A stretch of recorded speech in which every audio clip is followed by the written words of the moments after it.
الحمد للہ وکفا والصلاة والسلام علی عباده الذین اصطفى خصوصاً علی افضلهم وخاتم النبیین محمد الامین وعلی آلہ وصحبہ اجمعین. اما بعد فقد قال اللہ تبارک وتعالی کما ورد فی سورة الروم اعوذ باللہ من الشیطان الرجیم بسم اللہ الرحمن الرحیم. الف لام میم غلبت الروم فی ادنى الارض وهم من بعد غلبهم سيغلبون في بضع سنين لله الامر من قبل ومن بعد ويومئذ يفرح المؤمنون بنصر الله ينصر من يشاء وهو العزيز الرحيم. وعد الله لا يخلف الله وعده ولكن اکثر الناس لا يعلمون. صدق الله العظيم. رب اشرح لي صدري ويسر لي امري واحلل عقدة من لساني يفقهوا قولي. اللهم ربنا الهمنا رشدنا واعذنا من شرور انفسنا. اللهم ارنا الحق حقا وارزقنا اتباعه وارنا الباطل باطلا وارزقنا اجتنابه. اللهم نور قلوبنا بالایمان واشرح صدورنا للاسلام ووفقنا لما تحب وترضى آمین یا رب العالمین. یہ کہنے کی ضرورت نہیں ہے کہ قرآن حکیم کوئی تاریخ کی کتاب نہیں ہے. یہ کتاب ہدایت ہے. اس کا اصل موضوع ہے انسان کی رہنمائی. اس رہنمائی میں ذہنی اور فکری رہنمائی بھی شامل ہے، عملی رہنمائی بھی شامل ہے. پھر عملی رہنمائی میں انفرادی سطح پر بھی، اجتماعی سطح پر بھی. لیکن یہ مختلف گوشے ہیں ہدایت کے، رہنمائی کے. باقی جتنے علوم ہیں وہ چاہے وہ فزیکل سائنسز کا دائرہ ہو اور چاہے سوشل سائنسز کا دائرہ ہو. سوشل سائنسز کا ظاہر بات ہے کہ معاملہ زیر بحث آیا ہے، اس لیے کہ اس کا تعلق انسان کی عملی زندگی سے ہے. معاشیات ہیں، سیاسیات ہیں، معاشرتی مسائل ہیں. تو یہ تو ہدایت کے موضوعات ہیں اور انہی سے پھر سوشل سائنسز میں بحث ہوتی ہے.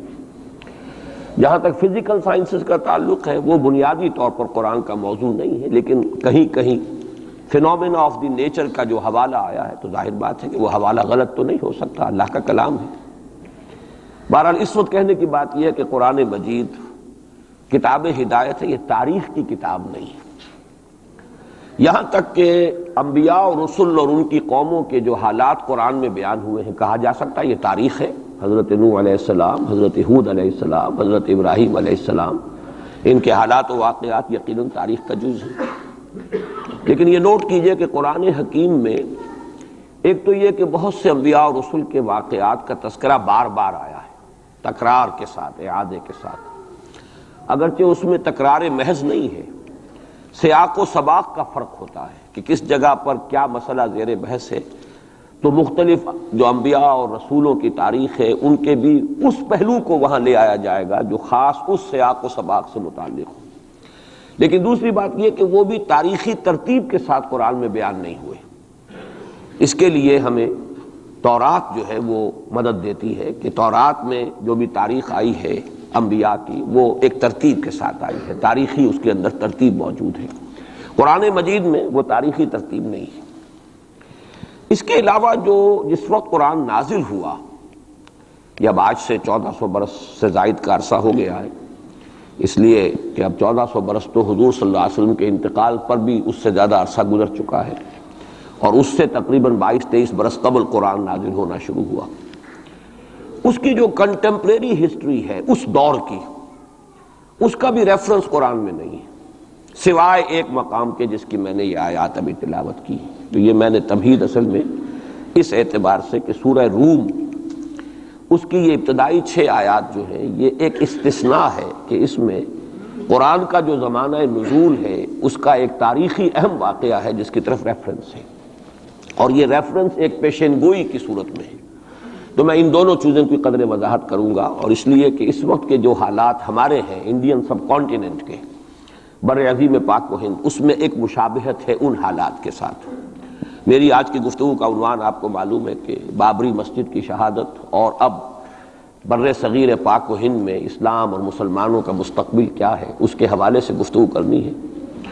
میرا اب تک کا تجربہ یہ ہے کہ جب بھی میں نے کسی بھی اپنے زمانے کے حالات کے بارے میں غور کرنا شروع کیا اور مجھے تلاش ہوتی ہے کہ کہیں کوئی حوالہ، کوئی مشابہت کسی درجے میں، اس لیے کہ ایک مقام پر قرآن مجید میں آیا فیہ ذکرکم، اس میں تمہارا ذکر موجود ہے۔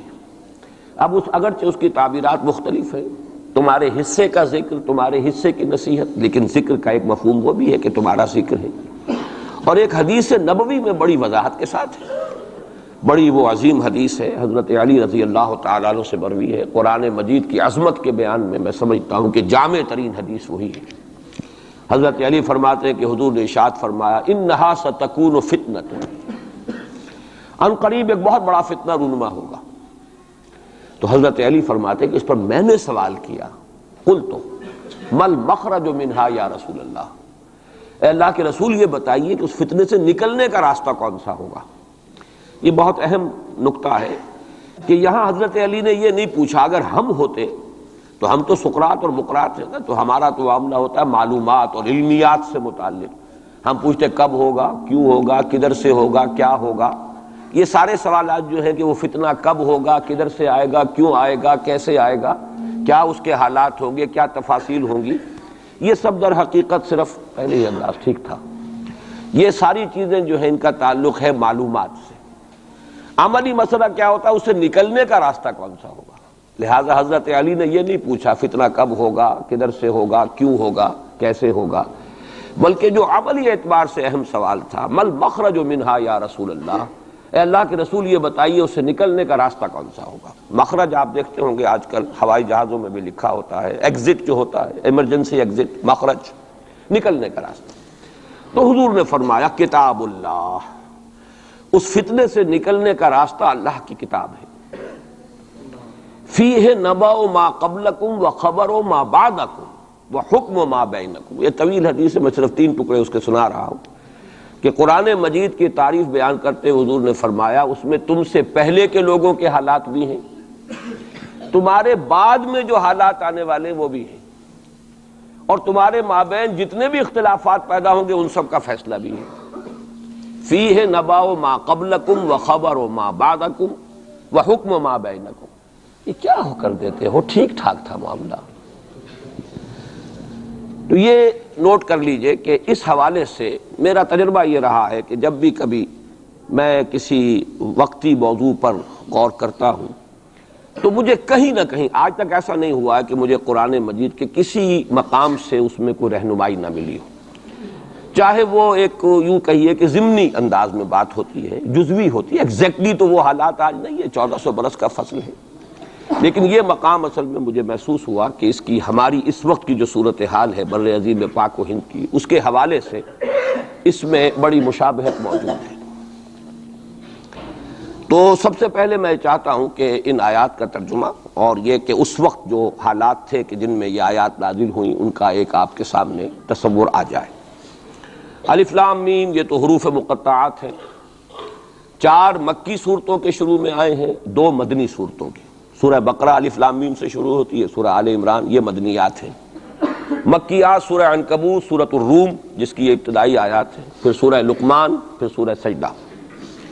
تو یہ 6 آیتیں جو ہے سورہ روم کی، الف لام میم غلبت الروم فی ادنی الارض، مغلوب ہو گئے رومی قریب کی سرزمین میں، ادنا قریب کا، دنا کہتے ہیں قریب کھونے کو، رومی مغلوب ہو گئے قریب کی سرزمین میں۔ اب اس کی تھوڑی سی وضاحت ضروری ہے، اور یہ تھوڑا سا جغرافیے کا نقشہ ذہن میں لے آئیے۔ جزیرہ نما عرب جو ہے وہ آپ کو معلوم ہے، اس کے جنوب میں اور دونوں طرف سمندر ہے، ادھر بحر احمر ہے مغرب میں، مشرق میں خلیج فارس یا خلیج عربی جو بھی اس کو کہیں، جنوب میں بحر ہند ہے، بحر عرب ہے۔ اوپر جا کر ایک تکون بنتی ہے، وہ تکون یہ ہے کہ ادھر سے اگر بحر احمر کی جو بحر احمر ہے، ریڈ سی، اس کی خلیج عقبہ کی سیدھی لکیر کھینچ دیں اوپر، اور ادھر سے خلیج فارس کی سیدھی لائن کھینچ دیں تو اوپر جا کر یہ ایک جگہ مل جائیں گے، اور یہ ایک ٹرائنگل وجود میں آئے گی۔ بیس نیچے ہے جنوب میں، جو جزیرہ نما عرب کا عربین پیننسولا کا بیس ہے۔ یہ جو اوپر کی تکون بنتی ہے اس میں جزیرہ نما عرب سے باہر، یہ بھی عرب ملک ہے۔ اس کے نام کیا ہے؟ عراق عرب، شام عرب۔ تو گویا کہ ملک عرب جو ہے اس کے 3 حصے، ایک جزیرہ نما ہے پیننسولا نیچے، جسے عام طور پر عرب سمجھا جاتا ہے، وہ آج کل آپ اسے سعودی عرب کہیں گے، اور اس کے ساتھ امارات وغیرہ ہیں، یا ادھر یمن ہے۔ یہ جو ممالک ہیں یہ مل کر بنتے ہیں یہ جزیرہ نما، یہ ہے پیننسولا، عربین پیننسولا۔ اس کے اوپر عراق عرب، یہ بھی عرب قوم ہے، عرب علاقہ ہے، عرب زبان جس کی اب شروع سے چلی آ رہی ہے۔ اور شام عرب، سیریا، یہ شام عرب ہے۔ اب اس سے داہنی طرف یا مشرق کی طرف ایران، اور شام کے مغرب کی طرف تو خیر میڈیٹرینین آ جاتا ہے، لیکن ذرا سا اوپر جائیں تو وہ ترکی ہے، روم، پرانا روم۔ اور آپ کو معلوم ہے کہ جب حضور کی بعثت ہوئی ہے تو اس سے پہلے کم و بیش 700-800 برس سے یہ 2 عظیم مملکتیں چلی آ رہی تھیں، سلطنت روما اور سلطنت ایران۔ ان دونوں کا مقابلہ رہتا تھا۔ یوں سمجھئے کہ تاریخ جھولا جھولتی تھی، کبھی ایرانی آگے بڑھتے تھے یہ مکے شہر میں، اور شمال میں یہ جو کشمکش تھی، تاریخ جھولا جھول رہی تھی۔ اس میں ایسا ہوا ہے کہ سن 614 میں ایک بڑی ہی زبردست شکست دی ہے رومیوں نے ایرانیوں کو۔ یہ تاریخ کی بدترین شکستوں میں سے ہے جو رومیوں کے ہاتھوں، جو رومیوں کی ہوئی ہے ایرانیوں کے ہاتھوں۔ اب ایرانی چونکہ تھے آتش پرست مشرک تھے، اور یہ تھے حضرت عیسیٰ کے نام لیوا، ان کی کچھ نہ کچھ مناسبت مسلمانوں سے جڑتی تھی، اس لیے کہ حضور صلی اللہ علیہ وسلم حضرت عیسیٰ علیہ السلام کے ماننے والے، انہیں اللہ کا پیغمبر ماننے والے، تو یہ جو ایک ایسوسییشن تھی اس کی وجہ سے بغلیں بجائیں مشرکین مکہ نے کہ دیکھو ہمارے جو ساتھی ہیں ایرانی آتش پرست وہ جیت گئے، اور تمہارے جو کیمپ، ایک ہی کیمپ سمجھ لیجئے، تمہارا بہرحال ان سے کچھ نہ کچھ تعلق ہے، تو حضرت مسیح کے ماننے والے اور تورات کے ماننے والے وہ شکست کھا گئے۔ اور شکست بھی ایسی تھی کہ یروشلم سے یہ نکلے ہیں، بھاگے ہیں رومی۔ ہرقل اس وقت وہ ایمپرر تھا، ہیرکلیس، اور ایلیا جو ان کا کہلاتا ہے یروشلم میں وہ ہیکل، اس سے جو ان کی بڑی صلیب تھی وہ بھی وہاں سے لے گئے وہ، اور گویا کہ ان کے لیے تو سمجھیے کہ یہ مذہبی اعتبار سے ایک موت تھی کہ ان کی مذہبی علامت، ان کے لیے شاعر جو ہے ان کے مذہبی، ان میں سب سے مقدس شے جو تھی وہ بھی ایرانی وہاں سے لے گئے۔ اور بہت ہی زبردست شکست ہوئی ہے اس وقت رومیوں کو، ہیرکلیس کو۔ اس پر جو بغلیں بجی مشرکین مکہ نے، جو اس پر خوشیاں منائی، مسلمانوں کو ایک طرح سے یوں سمجھیے کہ انہیں ستانے کے لیے، چڑھانے کے لیے، دیکھو وہ جیت گئے، اسی طرح تمہارا بھی قلع قما ہو جائے گا، تمہاری بھی کوئی بنیاد، لستم علی شیء، تمہاری بھی کوئی حقیقت نہیں ہے، جیسے رومی جو ہے وہ شکست کھا گئے، تم بھی ختم ہو جاؤ۔ اس وقت یہ آیات نازل ہوئی ہیں، اور یہ آیات اب پیشن گوئی کی صورت میں نازل ہوئی ہیں مسلمانوں کی دلجوئی کے لیے۔ ان کا جو مورال اس وقت گر رہا تھا مکے کے مسلمانوں کا، ابھی ہجرت نہیں ہوئی ہے، ابھی تو یہ مکے ہی میں معاملہ چل رہا ہے۔ 610 میں حضور پر وحی کا آغاز ہوا ہے، گویا کہ یہ 5واں برس ہے نبوت کا، ابھی ہجرت سے 7 سال پہلے کی بات ہو رہی ہے یہ جو مکے کے اندر جو صورتحال ہے۔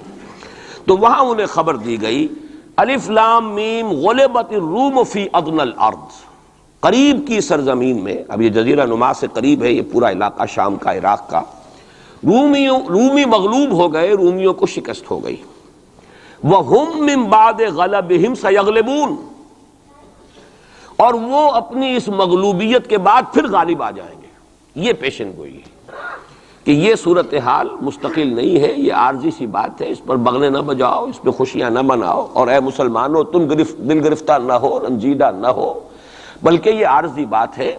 غلبت الروم فی ادنی الارض وَهُمْ مِنْ بَعْدِ غَلَبِهِمْ سَيَغْلِبُونَ فِي بِضْعِ سِنِينَ، تعین کے ساتھ یہاں پر معین کر دیا ہے اللہ نے کہ بضع سنین میں، چند سالوں میں، لیکن بضع کے لفظ کا اطلاق ہوتا ہے عربی زبان میں 3 سے لے کر 9 تک پر، 10 سے کم 3 سے زائد، یہ بضع ہے۔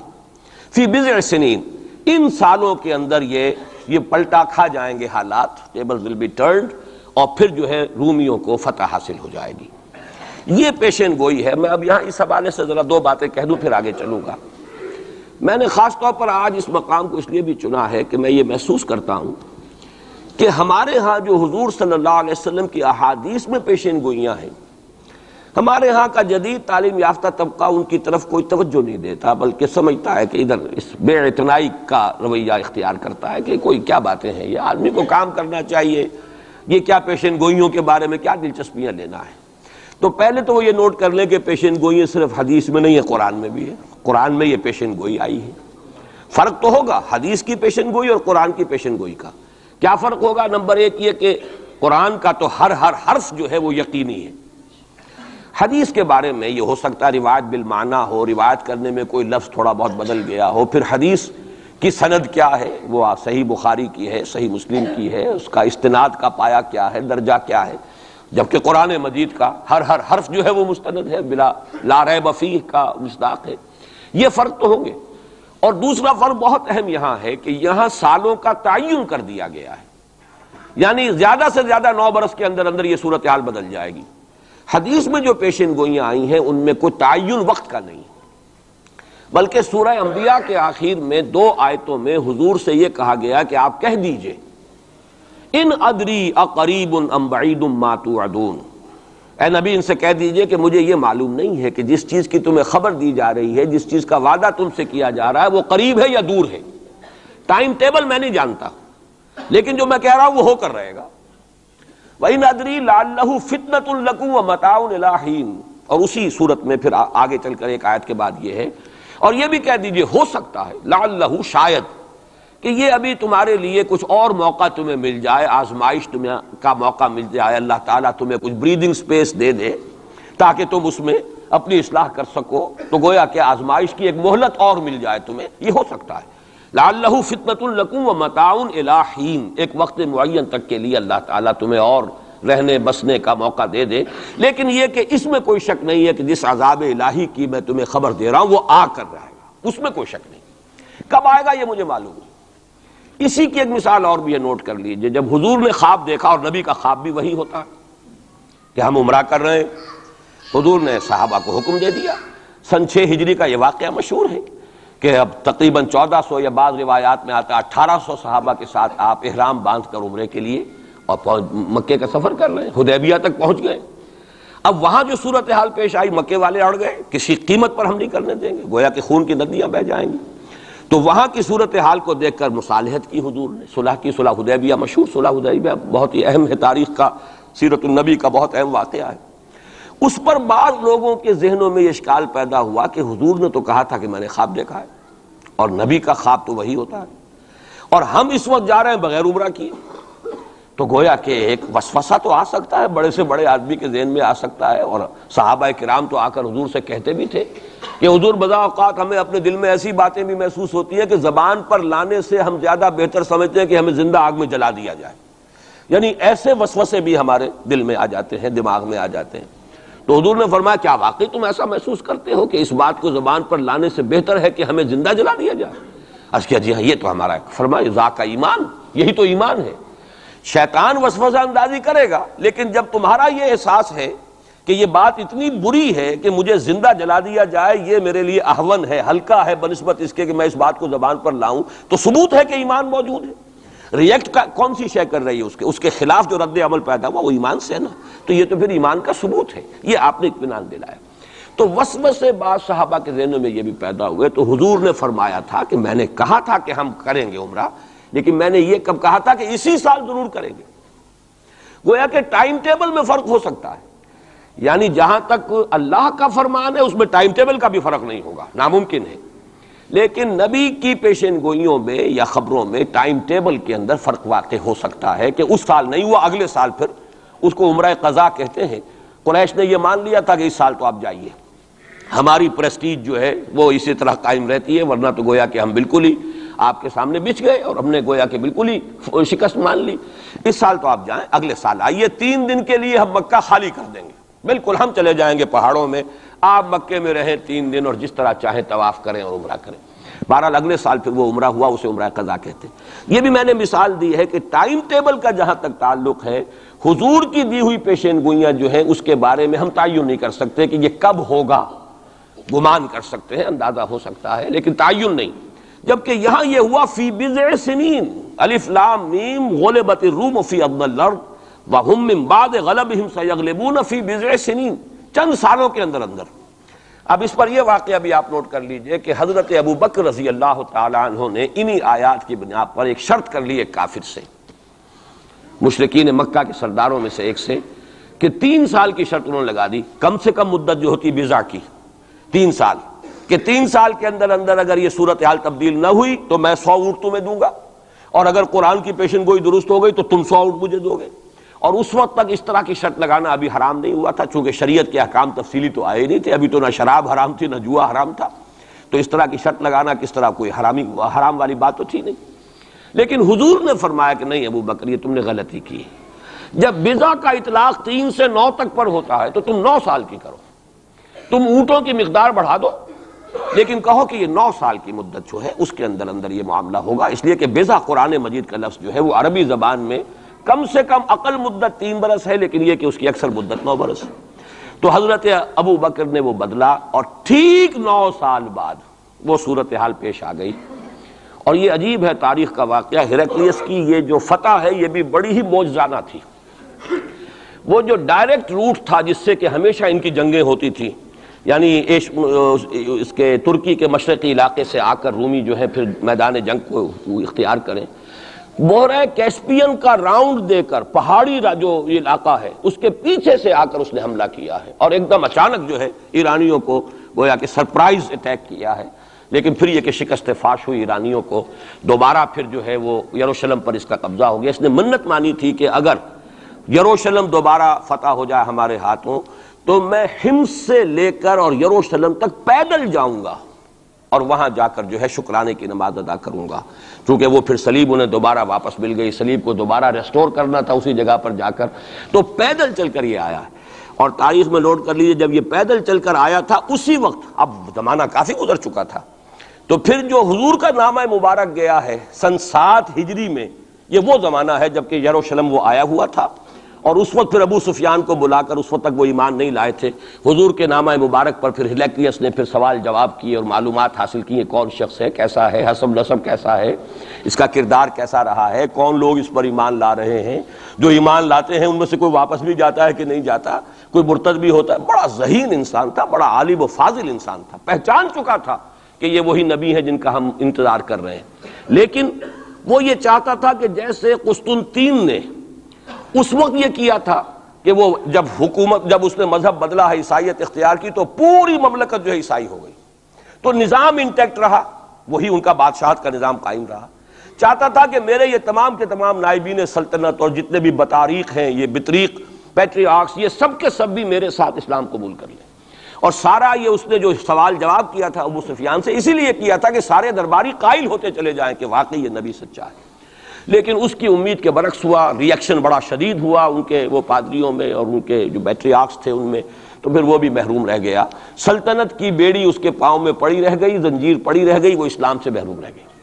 بہرحال اب یہاں نوٹ کیجئے کہ 9 برس بعد 623 عیسوی میں اس کو فتح حاصل ہو گئی۔ حضرت عمر نے وہ 100 اونٹ حاصل کیے، اگرچہ حضور نے پھر اس کے بارے میں حکم دیا کہ اسے صدقہ کر دو، اس کو اب تم اپنے ذاتی استعمال میں نہ لاؤ، صدقہ کر دو۔ اچھا، اس کے ساتھ اس پیشن گوئی میں دوسرا حصہ بھی ہے، الف لام میم غلبت الروم فی ادنی الارض وهم من بعد غلبهم سیغلبون فی بضع سنین للہ الامر من قبل ومن بعد۔ اللہ ہی کے ہاتھ میں ہے تمام معاملات کا اختیار، پہلے بھی اور بعد میں بھی، یہ تو ایمان کی بنیادی حقیقت ہے۔ وَيَوْمَئِذٍ يَفْرَحُ الْمُؤْمِنُونَ، اور اس روز اہل ایمان بھی بہت خوشیاں منا رہے ہوں گے۔ یہ اس پیشن گوئی کا دوسرا حصہ ہے۔ عین بدر کے دن یہ خبر آئی ہے کہ یہ پیشن گوئی صحیح ہو گئی۔ 9 برس ہو گئے، سن 5 جو نبوی سے اور غزوہ بدر 623 عیسوی میں غزوہ بدر ہو رہا ہے، 622 میں ہجرت ہے اور 623 میں غزوہ بدر ہو گیا۔ اور جس روز فتح مسلمانوں کو حاصل ہوئی ہے بدر میں، اور سرداران قریش جو ہیں وہ کھجور کے کٹے ہوئے تنوں کے مانند جو ہے پڑے ہوئے نظر آئے ہیں میدان بدر میں، عین اسی وقت فتح کی خبر آئی ہے کہ رومیوں کو دوبارہ فتح حاصل ہو گئی ایرانیوں پر۔ یومئذ یفرح المؤمنون، اس دن اہل ایمان کو بھی بہت فرحت حاصل ہوگی، بہت خوشی حاصل ہوگی، وہ بھی جشن منا رہے ہوں گے بنصر اللہ، اللہ کی مدد سے۔ بدر میں جو اللہ تعالیٰ کی نصرت آئی ہے، ینصر من یشاء، وہ تو مدد فرماتا ہے جس کی چاہتا ہے، وہو العزیز الرحیم، اور وہ زبردست ہے، رحم فرمانے والا ہے۔ وعد اللہ، اب دیکھیے ذرا تاکید کا انداز دیکھیے، وعد اللہ، یہ اللہ کا وعدہ ہے، لا یخلف اللہ وعدہ، اور کان کھول کے سن لو، اللہ اپنے وعدے کے خلاف نہیں کرتا۔ ولکن اکثر الناس لا یعلمون، لیکن اکثر لوگوں کو علم حاصل نہیں ہے، اکثر لوگ جانتے نہیں۔ یہ جو میں نے آیات اور اس کا تاریخی پس منظر، کچھ تھوڑا سا جغرافیائی جو اس کا پس منظر ہے، وہ سارا آپ کے سامنے رکھا ہے۔ اس کا مقصد یہ ہے کہ ایک طرف تو جو پیشین گوئیاں ہیں ان کے بارے میں تعلیم یافتہ لوگوں کے ذہنوں میں بھی جو اگر کوئی اشکال ہے کہ حدیث میں جو پیشین گوئیاں آئی ہیں تو وہ رفع ہو جائے۔ ہمارے نزدیک قرآن اور حدیث میں کوئی فرق نہیں، قرآن بھی ہمیں محمد کے ذریعے ملا صلی اللہ علیہ وسلم، مجھ پر تو نازل نہیں ہوا، کسی اور پر نازل نہیں ہوا، ابو بکر پر نازل نہیں ہوا، نازل تو محمد پر ہوا صلی اللہ علیہ وسلم، وہ بھی آپ کی زبان مبارک سے ہمیں عطا ہوا ہے، آپ سے لیا ہے صحابہ نے، صحابہ سے تابعین نے، تابعین سے تبع تابعین نے، اور اس کے لیے ریٹن ورڈ ذریعہ نہیں بنا ہے، اصل جو ہے یہ اسپوکن، زبان سے زبان، اور اصل شے آج بھی جو ہے وہ قرات ہے قرآن کی، قرات اور قرات کا فن جو ہے یہ ہے اصل اس کے لیے حجت۔ یہ لکھنے کا معاملہ جو ہے وہ بھی تھا، اس کے بعد حضرت ابو بکر کے زمانے میں اس کو ایک کتاب کی شکل میں بھی جمع کر دیا، پھر حضرت عثمان نے اس کو ایک رسم الخط پر بھی تمام امت کو جمع کر دیا، یہ بھی بڑی قیمتی چیزیں ہیں۔ لیکن اصل جو ہے میڈیم قرآن مجید کا منتقل ہونا کہ قلب محمد پر نازل کیا جبرائیل نے، انہ نزلہ علی قلبک، پھر لسان محمد سے صلی اللہ علیہ وسلم حاصل ہوا صحابہ کو، پھر صحابہ کی زبانوں سے، پھر یہ تابعین کو، تبع تابعین کو، تو یہ منتقل ہوتا آ رہا ہے۔ اور ہمارے ہاں جو فن قرات ہے اس میں باقاعدہ سند ہوتی ہے، جیسے فن حدیث میں سند ہے، آپ کس سے پڑھ رہے ہیں، اس نے کس سے پڑھی، اس نے کس سے پڑھی، سند چلے گی۔ اسی طریقے سے فن قرات میں سند ہے، جو ہمارے ہاں قراء ہوتے ہیں ان کا تعلق جو ہے وہ جڑ جائے گا اسی دور صحابہ کے قراء کے ساتھ۔ بہرحال اس وقت جو میں عرض کر رہا تھا کہ قرآن اور حدیث میں یہ فرق نہیں ہے، دونوں چیزیں محمد کی ادا کرنا، اور ہمیں معلوم ہے کہ حضور کو وحی صرف قرآن کی شکل میں نہیں ہوئی ہے، وحی خفی بھی ہوئی ہے، بہت سی باتیں اللہ تعالیٰ دل میں ڈالتا تھا، حضور کا خواب بھی وحی ہے، اس اعتبار سے وہ وحی خفی جس کو ہم کہتے ہیں اس پر بھی ہمارا ایمان ہے۔ البتہ فرق کیا ہے، جیسا کہ میں عرض کر چکا، یہ لفظ بلفظ محفوظ ہے، حرف بحرف، بلکہ لفظ بھی بڑی شے ہے، حرف بحرف محفوظ ہے، وہاں یہ ہے کہ اس طرح کی حفاظت کا جو ہے وہ دعویٰ نہیں ہے۔ نمبر دو یہ کہ یہاں جو شے ہے وہ اپنے ٹائم ٹیبل کے حوالے سے بھی قطعی ہوگی، وہاں یہ ہے کہ ٹائم ٹیبل کا ہم تعین نہیں کر سکتے، جبکہ قرآن مجید ہی کی 2 آیات آپ کو محکم سنا چکا ہوں، ان ادری اقریب ام بعید ما توعدون، نبی کہہ دیجئے مجھے نہیں معلوم جو کچھ تم سے وعدہ کیا جا رہا ہے وہ قریب ہے یا دور ہے، وَإِنْ أَدْرِي لَعَلَّهُ فِتْنَةٌ لَكُمْ وَمَتَاعٌ إِلَىٰ حِينٍ، اور میں نہیں جانتا، ہو سکتا ہے کہ ابھی تمہیں اللہ ایک مہلت اور دے دے، اور ابھی تمہیں اور رہنے بسنے کا موقع دے دے، تاکہ تمہیں ایک مہلت آزمائش مزید مل جائے۔ اب جو میں ذرا صرف حوالہ دوں گا، اس وقت تفصیل میں جانے کا موقع نہیں ہے، اس لیے کہ گزشتہ سال اس پہ تفصیل سے کئی جمعوں میں یہاں گفتگو کر چکا ہوں۔ قرب قیامت کی جو پیشین گوئیاں محمد الرسول اللہ صلی اللہ علیہ وسلم نے ہمیں دی ہیں، ان کو نوٹ کر لیجئے کہ وہ 2 قسم کی ہیں۔ ایک تو خاص خرق عادت واقعات جو قرب قیامت سے زمانے میں ہوں گے، سورج کا مغرب سے نکلنا اور اسی طرح کی دوسری اور علامات ہیں۔ ایک تو وہ علامات ہیں جن کو ہم کہتے ہیں علامات قیامت، اس میں پوری کتابیں لکھی گئی ہیں، غالباً شاہ رفیع الدین رحمۃ اللہ علیہ دہلوی جو ہیں ان کی پوری کتاب اس کے اوپر موجود ہے، اس لیے کہ احادیث میں اس کی بڑی جو واضح نشانیاں ہیں وہ دی گئی۔ ایک یہ ہے کہ قیامت سے متصلاً قریب کے زمانے کے کچھ تاریخی واقعات کا تذکرہ ہے۔ یہ ہیں 2 چیزیں کہ جن کو میں نے کافی پچھلے دنوں یہاں بیان کیا ہے، اس وقت میں صرف اس کا حوالہ دینا چاہتا ہوں، اور وہ حوالہ کیا ہے؟ پہلی بات یہ ہے کہ احادیث نبویہ سے صراحت کے ساتھ ثابت ہے کہ قیامت سے قبل پورے کرۂ ارضی پر اللہ کا دین اسی طرح غالب ہوگا جیسے کہ حضور کے دست مبارک سے آپ کی اپنی حیات طیبہ کے دوران جزیرہ نما عرب میں غالب ہو گیا تھا۔ یہ قطعی بات ہے۔ حضور نے 5 ادوار گنائے، یہ حدیثیں ہم نے اس کے ٹیکسٹ بھی عام کیے ہیں، ندائے خلافت میں ان کے ٹائٹلز پر شائع کیا ہے، تاکہ یاد کریں آپ حضرات ان حدیثوں کو، اس لیے کہ جو حالات اس وقت ہیں اور جو سامنے آنے والے ہیں بہت مایوس کن حالات ہیں، اور مایوس کن حالات میں پھر اگر امید کی کوئی ڈور جو ہے وہ ہاتھ میں رہے تو آدمی کو سنبھالا ملتا رہتا ہے، کہیں نہ کہیں کچھ امید بھی جو ہے کہ دامان خیال یار چھوٹا جائے ہے مجھ سے، وہ امید کا دامن جو ہے ہاتھ سے بالکل ہی نہ چھوٹ جائے تو کوئی نہ کوئی نا امیدی سنبھلنے دے مجھے، ہے نا امیدی کیا قیامت ہے، بڑا پیارا مصرع ہے، سنبھلنے دے مجھے ہے نا امیدی کیا قیامت ہے کہ دامان خیال یار چھوٹا جائے ہے مجھ سے، تو نا امیدی بہت بری شے ہے، لا تقنطوا من رحمۃ اللہ۔ اس اعتبار سے جو حالات امیڈیٹلی اس وقت سامنے ہیں اور جو آ رہے ہیں وہ نہایت مایوس کن، نہایت تکلیف دہ، ان میں ضرورت ہے کہ یہ جو ہمارے لیے کچھ امید افزا خبریں اور پیشن گوئیاں ہیں ان کو بڑے پیمانے پر عام کیا جائے، تاکہ لوگ جو ہیں اس کے حوالے سے اپنے حوصلوں کو، اپنے امنگوں کو، ولولوں کو کچھ برقرار رکھ سکیں اور ان میں کچھ کام کرنے کا جذبہ، اس لیے کہ ایسے لوگ کم ہوتے ہیں اور اللہ تعالیٰ سے دعا کرتا ہوں کہ اللہ تعالیٰ مجھے ان میں شامل کر دے، آپ کو بھی شامل کرے۔ ایسے لوگ ہوتے ہیں کم کہ جو بالکل حالات سے اپنا تعلق منقطع کر کے، مائنس ہے یا پلس ہے اور پازیٹیو ہے یا نیگیٹو ہے، اس سے بالکل منقطع کر کے اپنے احساس فرض کے تحت کام کرے، میرا تو فرض ہے مجھے کرنا ہے، بات ختم ہو گئی۔ کیا حالات ہیں، کیا امیدیں ہیں، کیا کیلکولیشنز ہیں، کیلکولیٹنگ مائنڈ سے انہیں کوئی سروکار نہیں ہوتا، ہمیں اس سے بحث نہیں، کوئی نتیجہ نکل رہا ہے یا نہیں نکل رہا، یا نکل سکتا ہے یا نہیں نکل سکتا، کوئی امید ہے یا نہیں ہے۔ حضرت نوح علیہ السلام 950 برس تک دعوت دیے چلے جا رہے ہیں، کون سی امید تھی؟ آخری وقت تک کوئی امید بر نہیں آئی، کوئی امید تھی ہی نہیں۔ 950 برس کوئی تصور ہم نہیں کر سکتے، دعوت دے رہے، اس لیے کہ فرض ہے، آپ کے ذمہ ہے، آپ کو تو پہنچانا ہے۔ یا ایھا الرسول بلغ ما انزل الیک من ربک فإن لم تفعل فما بلغت رسالہ، اے رسول پہنچاتے رہو جو کچھ کے نازل کیا جا رہا ہے تم پر تمہارے رب کی طرف سے، تمہیں تو کرنا ہے۔ نتیجہ نکلے نہ نکلے، کو مانے نہ مانے، حالات بہتر ہوں یا اور بدتر ہو، اس سے بالکل لا تعلق۔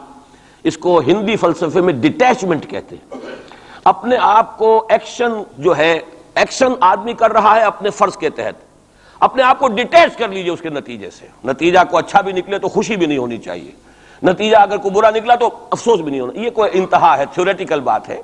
انسانی سطح پر تو یہی ہوگا کہ اچھا نتیجہ نکل رہا ہے تو کچھ نہ کچھ خوشی ہوتی ہے، فرحت ہوتی ہے، اطمینان ہوتا ہے، اور اگر کچھ دوسری صورت ہے تو پھر کچھ نہ کچھ رنج ہوتا ہے، افسوس ہوتا ہے۔ قرآن خود کہتا ہے فَلَعَلَّكَ بَاخِعٌ نَفْسَكَ أَلَّا يَكُونُوا مُؤْمِنِينَ، اے نبی کیا آپ اپنے آپ کو صدمے سے ہلاک کر لیں گے کہ یہ ایمان نہیں لا رہے؟ تو یہ صدمہ ہونا، رنج ہونا، دکھ ہونا، افسوس ہونا، یہ اپنی جگہ پر ہے۔ یا اگر کہیں کوئی کامیابی ہو جائے، حضرت عمر کے ایمان لانے کی خبر آئی تو حضور نے بھی نعرہ تکبیر بلند کیا، اب یہ ایک فوری تاثر ہے، ہونا چاہیے۔ آپ کو کسی چیونٹی نے کاٹا ہے کہیں سے تو فوراً ہاتھ آپ کا جو ہے وہ جنبش کھائے گا، یہ ریفلیکس ایکشن ہے، یہ ہوگا۔ لیکن ہندو فلسفی میں تو یہاں تک ہے کہ ڈیٹیچ کر لو اپنے آپ کو اس درجے کہ آپ کا اپنے ایکشن کے ساتھ، action for the sake of action, یا یوں کہیے کہ وہ اپنے مقصد کے تحت جو ہے آپ کام کر رہے ہیں۔ باقی یہ کہ کیا نتیجہ نکلتا ہے نہیں نکلتا ہے، امید افزا ہے یا مایوس کو، بالکل چھوڑ دیجیے۔ بہرحال اس کی ضرورت ہے، لیکن ایسے لوگ جیسا کہ میں نے عرض کیا ہوتے کم، اکثریت لوگوں کی ایسی ہوگی کہ جو کچھ نظر آتا ہو تو کچھ کام کرتے ہیں، کچھ حوصلہ بڑھتا ہے، پھر کچھ اور ہمت جو ہے بنتی ہے۔ اس حوالے سے میں کہتا ہوں کہ چونکہ جو موجودہ حالات ہیں اور مستقبل قریب میں جو حالات آ رہے ہیں وہ سخت مایوس کن ہیں، انہی کا بعد میں تذکرہ کروں گا۔ لیکن اس وقت جو ہے اگر ہم ان حدیثوں کو سامنے رکھیں گے کہ پہلی بات یہ کہ اس دنیا پر، پورے کرۂ ارضی پر دین کا غلبہ ہو کر رہے گا، دین حق اسی طرح نافذ ہوگا جیسے کہ حضور کے ہاتھوں نافذ ہوا ہے جزیرہ نما عرب۔ اور یہ جو گلوبل ڈومینیشن ہے اسلام کی، یہ ایک تو اس سے بھی ثابت ہے کہ 3 مرتبہ قرآن میں فرمایا گیا هو الذی ارسل رسولہ بالہدی ودین الحق لیظہرہ علی الدین کلہ۔ حضور کا مقصد بعثت ایکسکلوسیو شان ہے، یہ صرف آپ کی ہے، کسی اور نبی اور رسول کی نہیں ہے، کہ قرآن کہتا ہے غلبہ دین کے لیے بھیجا ہم نے، صرف تبلیغ کے لیے نہیں بھیجا۔ باقی تمام انبیاء صرف تبلیغ کے لیے آئے، تبلیغ، تذکیر، تبشیر، تذکیر، نصیحت، جو بھی کہیں، تعلیم، تزکیہ، لیکن غلبہ دین کا لفظ صرف محمد الرسول اللہ صلی اللہ علیہ وسلم کے بارے میں آیا، اور 3 مرتبہ آیا، کسی اور نبی کے لیے 1 مرتبہ بھی نہیں آیا۔ اور دوسری بات یہ بھی قرآن کے محکمات میں سے ہے کہ وَمَا أَرْسَلْنَاكَ إِلَّا كَافَّةً لِلنَّاسِ بَشِيرًا وَنَذِيرًا، ہم نے نہیں بھیجا ہے محمد آپ کو مگر تمام نوع انسانی کے لیے، پوری نوع انسانی کی۔ گویا کہ پورے عالم انسانیت پر غلبہ دین ہوگا تو بعثت محمدی کی تکمیل ہوگی، پورے عالم جب بھیجا گیا پورے عالم انسانی کے لیے۔ اس اعتبار سے بھی صغرا کبرا جوڑیے تو اس کا نتیجہ نکلتا ہے۔ باقی یہ کہ حضور نے وضاحت کے ساتھ وہ احادیث جو ہیں جیسے میں نے عرض کیا، میں نے بارہا آپ کو سنائی ہیں، حضور نے 5 دور گنوائے ہیں: دور نبوت، دور خلافت علی منہاج النبوہ، حدیث کا ٹیکسٹ میں بیان نہیں کر رہا وقت کی کمی کی وجہ سے، پھر دور ایسی ملوکیت کا جو کٹ کھنی ہوگی، ظالم کاٹ کھانے والی، پھر دور ایسی ملوکیت کا جو جبری ہوگی، یہ میرے نزدیک جو غلامی کا دور ہمارا گزر چکا ہے اور ابھی ہے، پارشلی ختم ہوا، پارشلی باقی ہے۔ براہ راست جو ہے ویسٹرن امپیریلسٹ پاورز جو ہیں وہ یہاں سے چلی گئی ہیں، ان کی فوجیں اب موجود نہیں ہیں ہمارے ہاں، لیکن یہ کہ ان کی تہذیب، ان کا تمدن، ان کا فکر، ان کے نظریات، ان کے فلسفے، ان کی سوچ، ان کا طرز بود و باش، انہی کا لباس، انہی کی صفت، یہ سب کچھ موجود ہے۔ اور ٹیکنالوجی میں، علم میں اور معاشیات میں ہم بالکل بھکاریوں کی طرح ان کے سامنے ہاتھ پھیلانے پر مجبور ہیں۔ تو وہ ختم نہیں ہوا چوتھا دور، بلکہ در حقیقت یہ کہ انٹرم پیریڈ ہے چوتھے اور 5ویں کے درمیان، اور 5واں آپ نے فرمایا ثم تکون خلافت علی منہاج النبوہ، پھر 5واں دور آئے گا خلافت علی منہاج النبوہ کا۔ اور اس وقت گویا کہ پوری جو یہ عالم انسانیت ہے یہ اس چوتھے اور 5ویں دور کے درمیان میں ہے، یہ ایک درمیان کا عرصہ ہے، نو مینز لینڈ کہہ لیجئے اس کو، یا یہ کہ برزخی یہ دور ہے۔ وہ جو دور تھا امپیریلزم کا، مغربی امپیریلزم، غیر مسلموں کی ہم پر حکومت، ملکن جبرین، اور وہ خلافت علی منہاج النبوہ۔ پھر وہ 2 حدیثیں حضرت ثوبان رضی اللہ تعالی عنہ سے جو کہ مسلم شریف میں مروی ہے کہ مجھے اللہ تعالیٰ نے ساری زمین سکیڑ کر دکھا دی، یہاں تک کہ میں نے اس کے سارے مشرق دیکھ لیے، سارے مغرب دیکھ لیے۔ وَإِنَّ أُمَّتِي سَيَبْلُغُ مُلْكُهَا مَا زُوِيَ لِي مِنْهَا، اور سن لو کہ میری امت کی حکومت ان تمام علاقوں پر قائم ہو کر رہے گی جو مجھے سکیڑ کر دکھا دیے گئے۔ اب اس کے بعد مجھے تو کوئی شک ہے نہیں، صحیح ہے میں سے ہے روایت، صحیح مسلم، بعض حضرات کے نزدیک تو صحیح مسلم کا درجہ صحیح بخاری سے بھی بلند ہے، لیکن یہ کہ اکثر و بیشتر جو ہے ٹاپ پر صحیح ہیں جنہیں ہم کہتے ہیں صحیح بخاری، صحیح مسلم، یہ حدیث کے مجموعے میں سب سے اوپر ہے۔ اچھا، دوسری حدیث حضرت مقداد ابن اسود سے، لا يبقى على الارض بیت وبر ولا مدر الا ادخل اللہ فیہ کلمۃ الاسلام، اللہ تعالیٰ اس روئے ارضی پر ایک گھر نہیں چھوڑے گا، نہ اینٹ گارے کا بنا ہوا گھر، نہ کوئی کمبلوں کا بنا ہوا خیمہ جس میں اسلام کو داخل نہ کر دیں۔ البتہ اسلام کا داخلہ 2 طریقوں سے ہوگا، بعز عزیز و ذل ذلیل، یا تو گھر والا اور خیمے والا اسلام قبول کر لے گا تو اسلام کے اعزاز کے ساتھ اس کا بھی اعزاز ہو گیا، وَلِلَّهِ الْعِزَّةُ وَلِرَسُولِهِ وَلِلْمُؤْمِنِينَ، عزت تو ہے اللہ کے لیے، اس کے رسول کے لیے، اہل ایمان کے لیے، گھر والا بھی اس کا اعزاز ہوا، اس کے گھر میں اسلام داخل ہوا اس کے اعزاز کے ساتھ۔ اگر نہیں قبول کرے گا تو نیچے ہو کر رہنا پڑے گا، یؤت الجزیۃ عن ید وہم صاغرون، چھوٹے ہو کر جزیہ پیش کرنا ہوگا۔ تو گویا کہ اسلام تو اس کے گھر میں بھی داخل ہو گیا، لیکن وہ بدبخت اعزاز اسلام سے خود محروم رہا، لیکن غلبہ تو ہو گیا نا۔ یدخلون فی دین اللہ افواجا کی وہ شکل تو ہو گئی کہ اللہ کا دین جو ہے وہ غالب ہو گیا، اطاعت تو انہیں کرنی پڑے گی، اسلام کی بالادستی قبول کرنی ہوگی، رہیں ہندو رہیں سکھ رہیں پارسی رہیں عیسائی رہیں، پرسنل لاء میں ان کی جان مال عزت آبرو کی حفاظت کا ذمہ بھی لیا جائے گا، ان کے عقائد کو بھی زبردستی نہیں بدلوایا جائے گا، ان کے مندروں گردواروں اور کلیساؤں اور سلوتاس جو ہیں سینیگاگز ان کی حفاظت کی جائے گی، لیکن بالادستی اسلام کی ہوگی۔ یہ ہے مسند احمد ابن حنبل کی روایت ہے حضرت مقداد ابن اسود سے۔ تو پہلی بات تو یہ ہے کہ یہ یقین، کم سے کم مجھے تو اس کا یقین حاصل ہے الحمدللہ، اور میں چاہتا ہوں کہ ہر شخص، ہر مسلمان کے دل میں یقین پیدا ہو۔ لیکن اس سے پہلے ایک اور دور ہے، وہ دور ہے کہ جس کو ہمارے اس زمانے میں آ کر 2 طبقوں نے اس کے بارے میں اتنی غلط فہمیاں پیدا کی ہیں، اور اکثر ہمارے پڑھے لکھے بزوں میں خیش راسخ العقیدہ مسلمانوں کے اندر بھی دلوں میں نقب لگی ہوئی ہے۔ سمجھتے ہیں کہ ہم تو قادیانی نہیں ہیں، سمجھتے ہیں کہ ہم تو منکر حدیث نہیں ہیں، لیکن ان حدیثوں پر ان کا یقین نہیں ہے، حالانکہ یہ بخاری شریف کی روایات ہیں، حالانکہ یہ مسلم شریف کی روایات ہیں کہ اس سے پہلے ایک دور آنا ہے، مسلمانوں پر سخت عذاب کا دور آنا ہے، اور یہ عذاب جو ہے شدید ترین عذاب، اس کی جو سب سے اہم شخصیت ہے المسیح الدجال، یہودیوں کے ہاتھوں آئے گا، اور یہودیوں میں ایک شخص پیدا ہوگا، کھڑا ہوگا جو مسیح ہونے کا دعویٰ کرے گا، المسیح الدجال، دجال کہتے ہیں فریبی کو، دجل فریب کو کہتے ہیں، جو فریب سے اپنے آپ کو مسیح کہلوائے گا کہ میں مسیح ہوں. اس کی وجہ کیا ہے کہ یہودیوں کے ہاں یہ روایت موجود تھی کہ ہمارا ایک سیویئر آئے گا، ہمارا ایک نجات دہندہ آئے گا جو ہمیں پھر دنیا کے اندر غلبہ دلوائے گا اور ہماری جو پرومسڈ لینڈ ہے وہ پوری کی پوری ہمیں دلوا دے گا. وہ جو گریٹر اسرائیل کا نقشہ انہوں نے بنا رکھا ہے، یہ ان کے پرومسڈ لینڈ ہے، خوابوں کی سرزمین ہے.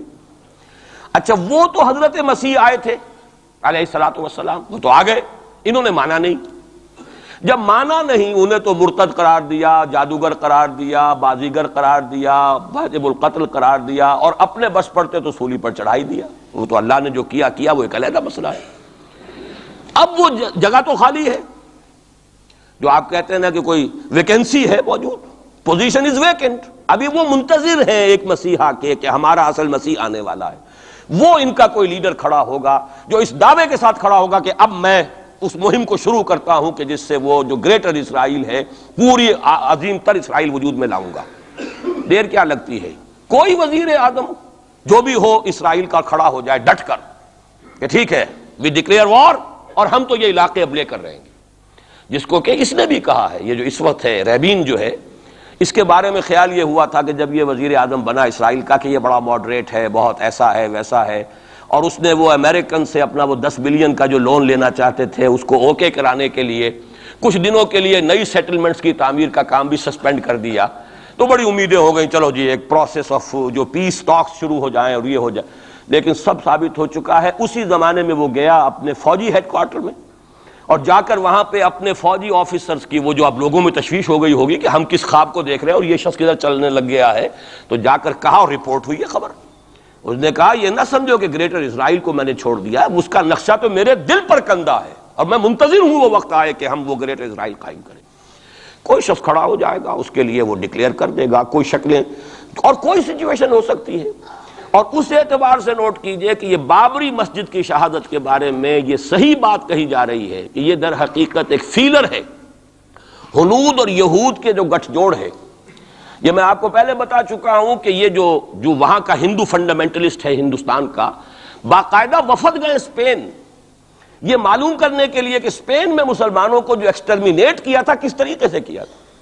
باقاعدہ یہ تو ریسرچ کرتے ہیں، محنتیں کرتے ہیں اور بہت ہی مستقل مزاجی کے ساتھ کام کرتے ہیں. انہوں نے تو باقاعدہ اس کا بھی جائزہ لیا ہوا ہے.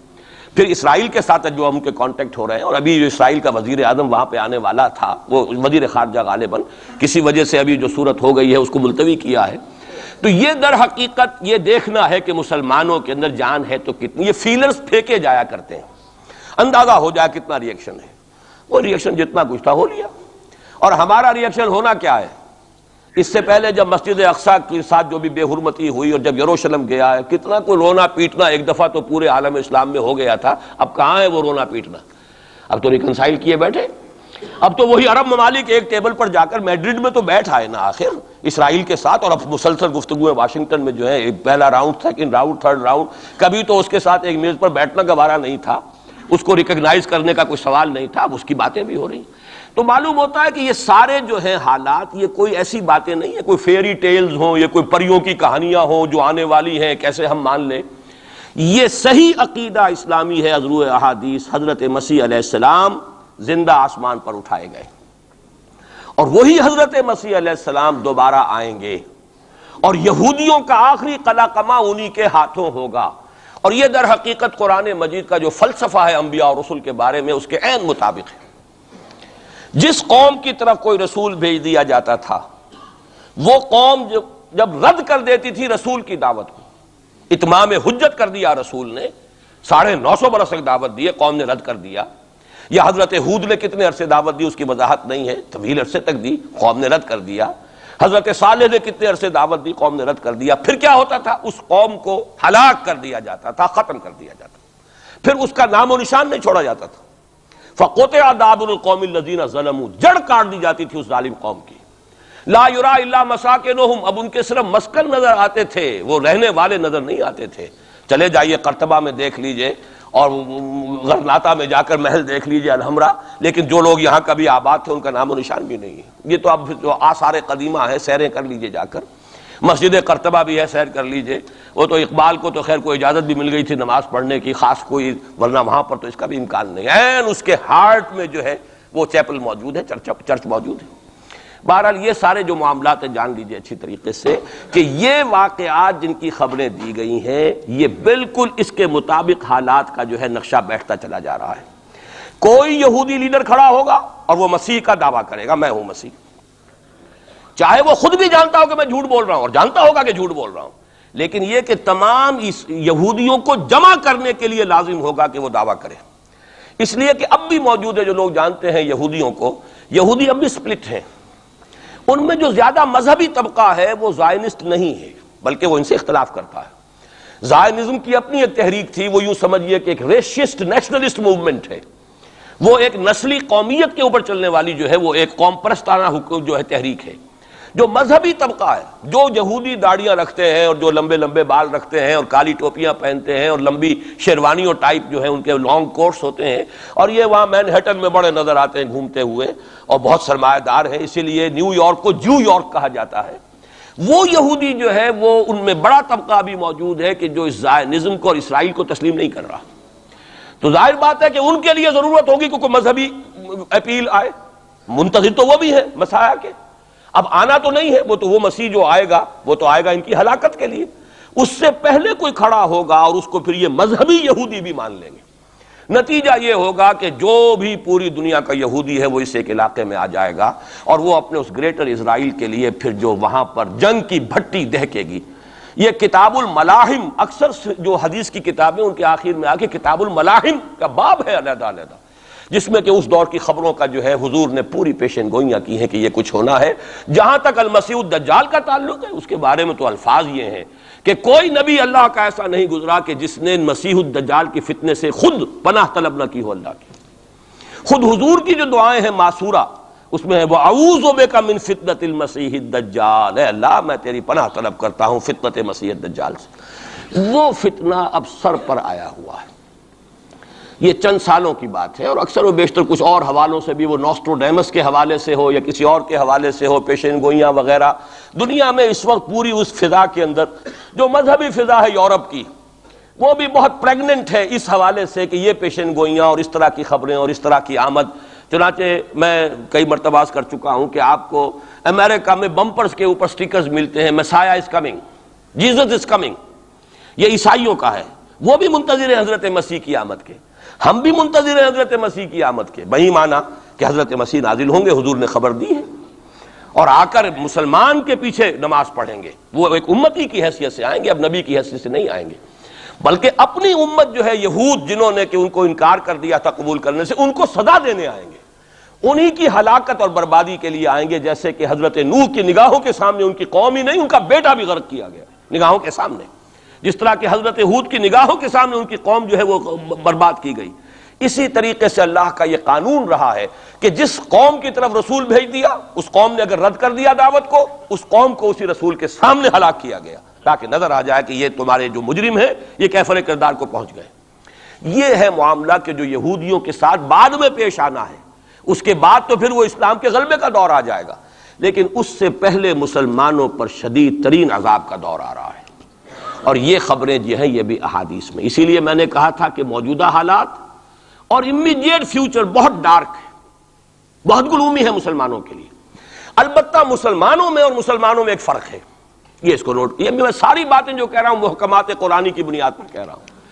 میرا تو بہرحال جو بھی اب زندگی گزری ہے قرآن مجید کے پڑھنے پڑھانے میں گزری ہے، اسی پر سوچ بچار ہے، گفتگو میری ہے تو قرآن کے حوالے سے الحمدللہ، دعوت ہے تو قرآن کی ہے، تو میں جو کچھ کہہ رہا ہوں، لیکن اب ہر چیز کے لیے تفاصیل سے اور تفصیل کے ساتھ دلائل بیان کرنے کا یہ وقت نہیں ہے، مختلف مواقع پر میں اس کے لیے دلائل دیتا رہا ہوں۔ لیکن نوٹ کر لیجئے، میں نے اسی مسجد میں ایک دفعہ ہیومن جیوگرافی کا لفظ استعمال کیا تھا کہ یہ جو تاریخ انسانی ایک جغرافیہ بھی ہے، تقریباً 600 کروڑ دنیا میں اس وقت حضرت آدم کی نسل آباد ہے، ان میں سے 1/5 1 ارب سے زائد ہے، 120 کروڑ کے لگ بھگ ہیں مسلمان، ان سے دگنے ہیں عیسائی حضرت مسیح علیہ السلام کے نام لیوا، باقی جو ہے وہ پھر بقیہ ہیں، ہندو ہیں، بدھ ہیں، یہ ہیں وہ ہیں، لیکن یہ سمجھ لیجئے کہ یہ ہے ہمارا اس وقت ہیومن جیوگرافی کا ایک معاملہ۔ یہ جو 120 کروڑ کے قریب مسلمان ہے، کلمہ گو ہے، محمد کا امتی ہے صلی اللہ علیہ وسلم، اب اس کے دو حصے کر لیجئے۔ 20 کروڑ کے لگ بھگ ہے عرب، اور عرب سے مراد ہے جن کی اس وقت مادری زبان عربی ہے، جو عربی بولتے ہیں، عربی سمجھتے ہیں، عربی ان کی زبان۔ نسلاً سب کے سب عرب نہیں ہیں، ان میں بربر بھی ہیں، شمالی افریقہ کے بربر ہیں نسلی طور پر، لیکن یہ کہ جب مسلمان وہاں غالب آ گئے ان کی زبان ہی ختم ہو گئی، تہذیب بھی ختم ہو گئی، وہ بالکل پورے عربائزڈ ہو گئے، یہاں تک کہ سوڈانی پورے عربائزڈ ہیں، ان کی عربی زبان ہے، عربی بولتے ہیں۔ تو یہ سب کے سب جو اس وقت میں عرب جو کہہ رہا ہوں وہ در حقیقت عرب جو کہ عربی بولنے والے عرب ہیں، اور دوسرے جو ہے نان عرب وہ تقریباً 100 کروڑ ہیں۔ اور اس میں بھی نوٹ کر لیجئے ان میں سے لگ بھگ 40 کروڑ سب کانٹیننٹ میں آباد ہے، سب کانٹیننٹ پاکستان، بھارت اور بنگلہ دیش، 40 کروڑ۔ کتنی بڑی تعداد ہے امت مسلمہ کا 1/3۔ اگر ٹوٹل 120 کروڑ ہے تو ٹوٹل کا 1/3 جو ہے وہ ان 3 ملکوں کے اندر ہے جو کبھی ایک ہندوستان ہوتا تھا، اسی لیے میں اس کے لیے لفظ استعمال کرتا ہوں بر عظیم پاک و ہند، اس میں 40 کروڑ کے قریب مسلمان۔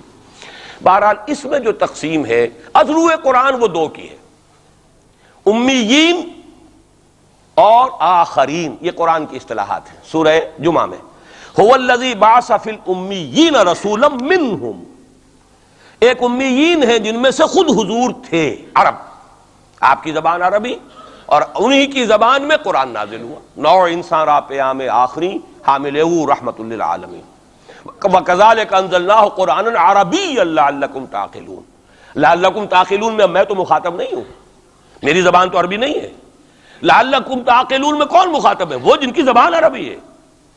ان لوگوں کو اللہ نے رتبہ زیادہ دیا، فضیلت دی، اس سے بڑی فضیلت کیا ہوگی؟ حضور انہی میں سے ہیں صلی اللہ علیہ وسلم، منہم هو الذی بعث فی الامیین رسولا منہم، انہی میں سے۔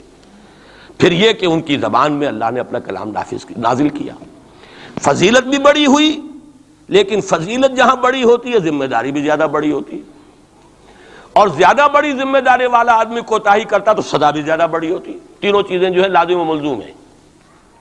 جن کے درجے ہیں سوا، ان کی سوا مشکل ہے، درجہ سوا ہے، بلند ہے، ذمہ داری بھی زیادہ ہے، کوتاہی ہوگی تو سزا کی بھی زیادہ مستحق ہو گئے۔ اس کا مصداق ہے عالم عرب، خاص طور پر وہ جو اصل عرب ہے پرانے، لیکن طبعاً چاہے وہ غیر عرب تھے لیکن عربی زبان اب ان کی مادری زبان ہو چکی ہے، وہ بھی اس میں شامل ہو گئی۔ ان پر اصل سزا کا دور ان پر آنا ہے، اور ایک عجیب بات ہے انہی پر اصلاً ایک سزا کا دور پہلے بھی آیا تھا، یہ سیکنڈ ٹائم ہے، جیسے کہ بنی اسرائیل کے بارے میں آیا ہے وَقَضَيْنَا إِلَىٰ بَنِي إِسْرَائِيلَ فِي الْكِتَابِ لَتُفْسِدُنَّ فِي الْأَرْضِ مَرَّتَيْنِ وَلَتَعْلُنَّ عُلُوًّا كَبِيرًا، بنی اسرائیل کے لیے بھی ہم نے طے کر دیا تھا کہ 2 مرتبہ تم 2 سرکشی کرو گے اور ہمارے عذاب کے کوڑے تمہاری پیٹھ پر برسیں گے۔ یہی معاملہ بنی اسماعیل کا ہے۔ پہلا دور ان پر آیا تھا کب؟ آج سے 750 برس قبل، کروڑوں قتل کروائے تاتاریوں کے ہاتھوں، ان کی حکومت ختم، آخری خلیفہ بنی عباس اس کو نکال کر محل سے اور جانور کی ایک کھال کے اندر لپیٹ کر، اور تاتاریوں نے اپنے گھوڑوں کے سموں تلے کچل دی، خاتمہ۔ اور پھر انہی تاتاریوں کو اسلام کی توفیق دے دی، اسلام کا جھنڈا ان کے ہاتھ میں تھما دیا ہے، آیا فتنہ تاتار کے افسانے سے پاسماں مل گئے کعبے کو صنم خانے سے۔ اس کے بعد کچھ عرصے رہا معاملہ ہسپانیہ میں عربوں کا، آج سے 500 برس قبل وہ بھی خاتمہ ہوا۔ تو عربوں پر ایک دور تو وہ آ چکا، لیکن وہ دور ایکسٹرمینیشن کا نہیں تھا، وہ دور کاہے کا تھا؟ معزول کر دیے گئے، امت کی جو قیادت تھی وہ غیر عرب کو منتقل ہو گئی۔ ترک کون تھے؟ غیر عرب۔ ترکوں ہی کے اندر سے یہ 4 جو ہے یہ سٹاکس نکلے ہیں، ایک سٹاک ایک ہے، 4 اس میں سے آپ کہہ لیجئے کہ مختلف اس کی شاخیں ہیں۔ ترکان تیموری ہندوستان میں آ گئے، ترکان صفوی ایران میں آ گئے، ترکان سلجوقی مڈل ایسٹ میں رہے بہت عرصے تک، اور پھر ترکان عثمانی کا تو کہنا ہی کیا ہے، وہ تو گویا کہ جو وہ رومن امپائر تھی اس کا جانشین جو بنا ہے، وہ در حقیقت اس کے بعد وہ تو آل عثمان کی حکومت ہے۔ ترکان عثمانی، یہ عثمان حضرت عثمان نہیں ہے رضی اللہ تعالیٰ عنہ، یہ ایک تاتاری سردار ہے عثمان، جن کی اولاد ہے جس کو آپ آٹومان ٹرکس کہتے ہیں، اور یہ پھر سلطنت جو ہے آٹومان، گریٹ آٹومان کنگڈم جو کہ اب ختم ہوئی ہے اس صدی میں. پہلی یہ جو صدی ہے اس کی ابتدا میں پہلی جنگ عظیم کے بعد اس کا خاتمہ ہوا ہے. اس کا بس صرف ایک سمجھیے کہ نشان ترکی کی شکل میں رہ گیا ہے، باقی وہ گریٹ امپائر جو تھی ختم ہوئی.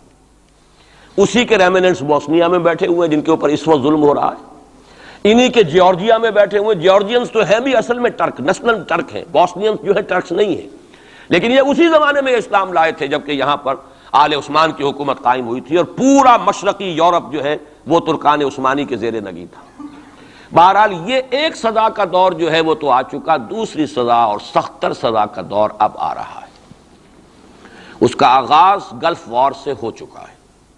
جیسا کہ میں نے عرض کیا ٹائم ٹیبل کوئی نہیں دیا جا سکتا، خبریں موجود ہیں اس کے بعد یہ ہونا ہے، یہ ہونا ہے، یہ ہونا ہے. اور 8 اقساط میں ہم ندائے خلافت میں وہ مضمون شائع کر چکے ہیں جس میں احادیث میں زیادہ تر سنن ابی داؤد کی روایات ہیں، بڑی تفصیل موجود ہے. اور یہ ہے مجھے بھی پسند نہیں، آپ کو بھی پسند نہیں، اور پسند نہ ہونے کی وجہ سے زبان پر ہم نہیں لاتے، اسی وجہ سے لوگ جو ہے ناواقف ہیں. یہ سارے ممالک حدیث میں موجود ہے کہ مسلمانوں کے ہاتھوں سے نکل جائیں گے جنہیں یہودی گریٹر اسرائیل میں شامل کرتے ہیں. شام سارا، عراق سارا، مصر کا ڈیلٹا جتنا علاقہ زرخیز ہے اس کا جو بھی اچھا علاقہ ہے سارا، شمالی حجاز کا علاقہ سارا، یہاں تک کہ حدیث میں تو آتا ہے کہ مدینے کے دروازوں تک پہنچ جائیں گے لیکن مدینے میں داخل نہیں ہو سکیں گے. اللہ تعالیٰ خصوصی حفاظت فرمائے گا. لیکن یہ کہ مدینے کے دروازے، اب مدینے سے اوپر کتنا حجاز کا علاقہ ہے، عرب کا، سعودی عرب کا، ترکی کا بھی مشرقی علاقہ جو ہے یہ سارا موجود ہے، احادیث کے اندر موجود ہے. تو یہ بڑی تلخ بھٹی آنے والی ہے. لیکن دوسری بات جو میں عرض کرتا رہا ہوں اب اس کے حوالے سے آئیے اس روح عرضی پر. اچھا یہ بات بھی سامنے رکھ لیجئے، یہ کیوں ہے سزا؟ سزا اس لیے ہے کہ ہم نے اسلام سے بے وفائی کی. سیدھی بات ہے. اللہ کو تو نہ ہم سے کوئی دشمنی ہے نہ ہمارے دشمنوں سے کوئی اس کی دوستی ہے، معاذ اللہ ثم معاذ اللہ. اس کی دوستی کہاں، کفار سے کہاں ہوگی؟ نبوکدنضر کے ہاتھوں بنی اسرائیل کو پٹوایا تھا اگر، تو کیا نبوکدنضر سے دوستی تھی اللہ کی؟ اور کیا اسرائیلیوں سے اور یہودیوں سے کوئی دشمنی تھی؟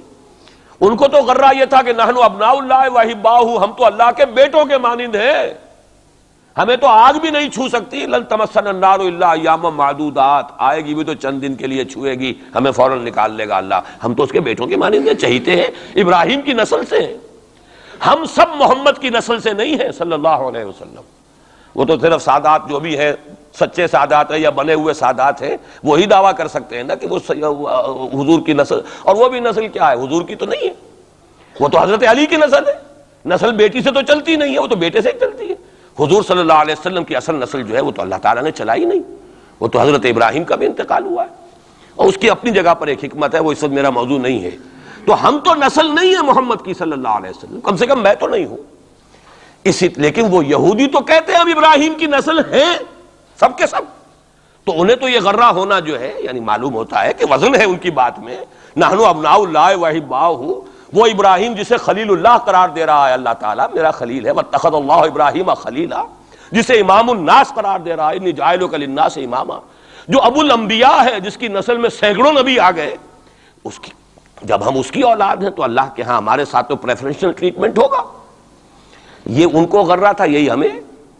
لیکن جان لیجئے جب انہیں پٹوایا، جب قرآن مجید نے کہا فَلِمَا يُعَذِّبُكُم بِذُنُوبِكُم، ایسا ہی تمہارا غرہ ہے، تم اللہ کے چہیتے ہو تو اللہ تمہیں کیوں سزائیں دیتا رہا ہے؟ نبوکدنضر سے کیوں پٹوایا، رومن سے کیوں پٹوایا، اس صدی میں جرمنوں سے کیوں پٹوایا لاکھوں کی تعداد کے اندر؟ معلوم ہوا کہ اللہ کا معاملہ جس قوم سے بھی ہے کووننٹ ہے، وہ میثاق ہے ہمارا اللہ کے ساتھ. میثاق قرآن ہے ہمارا، ان کا میثاق تورات تھی. پکڑو اس کو، خذوا ما آتیناکم بقوۃ، پکڑو اس کو مضبوطی کے ساتھ جو ہم نے تمہیں دیا ہے.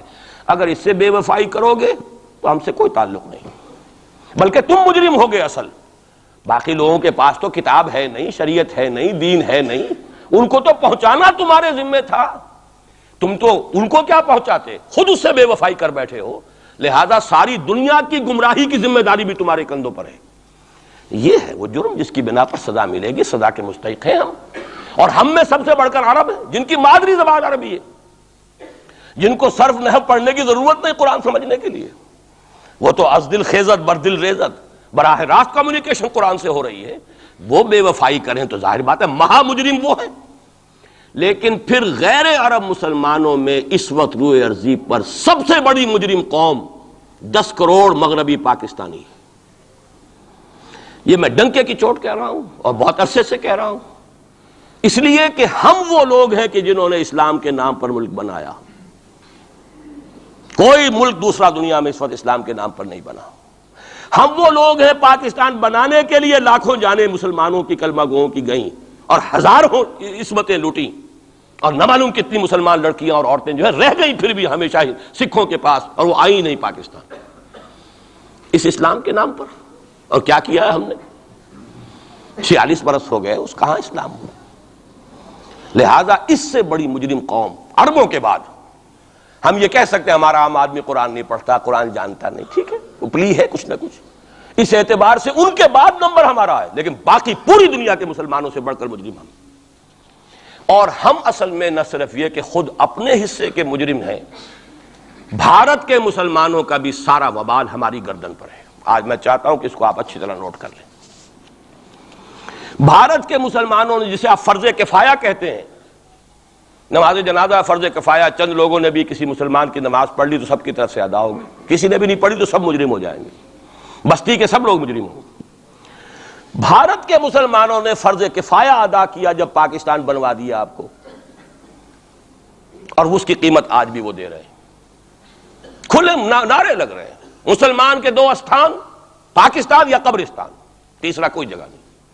ڈنکے کی چوٹ کہا بابری مسجد کے بعد ایل کے اڈوانی نے، ہم ساری مسجدیں گرا دیں گے ہندوستان کے اندر، کوئی مسجد باقی نہیں چھوڑے. ڈنکے کی چوٹ اعلانیہ، یہ سب کچھ ہو رہا.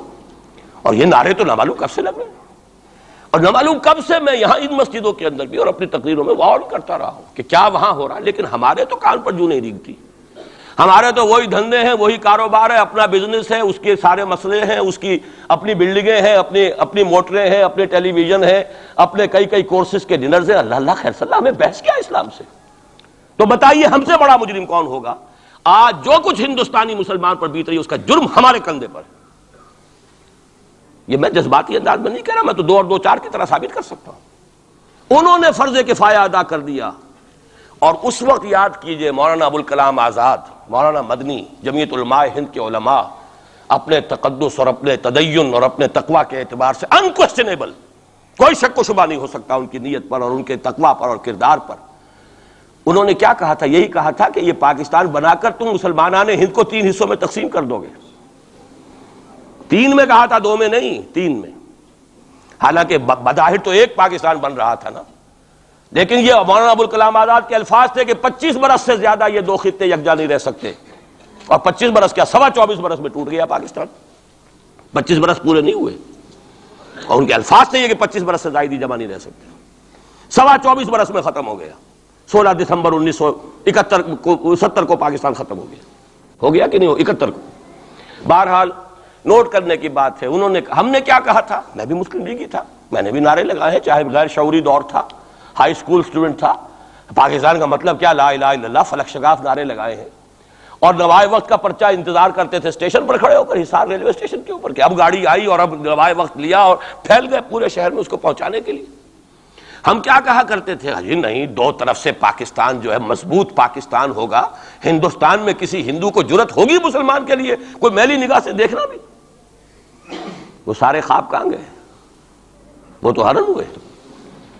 وہ 2 طرف کا جفا تھا وہ تو ختم ہوا، اس لیے کہ وہ زنبور تو اب رہا ہی نہیں، وہ تو کھل گئی، نوٹ ہی ختم ہوئی وہ مشرقی پاکستان. اور حال یہ ہے کہ آپ کی وزیر اعظم بنگلہ دیش نے یہ بھی پسند نہیں کیا کہ بابری مسجد پر جو بیان تھا وہ نواز شریف صاحب کے ساتھ مشترک بیان دے دیں.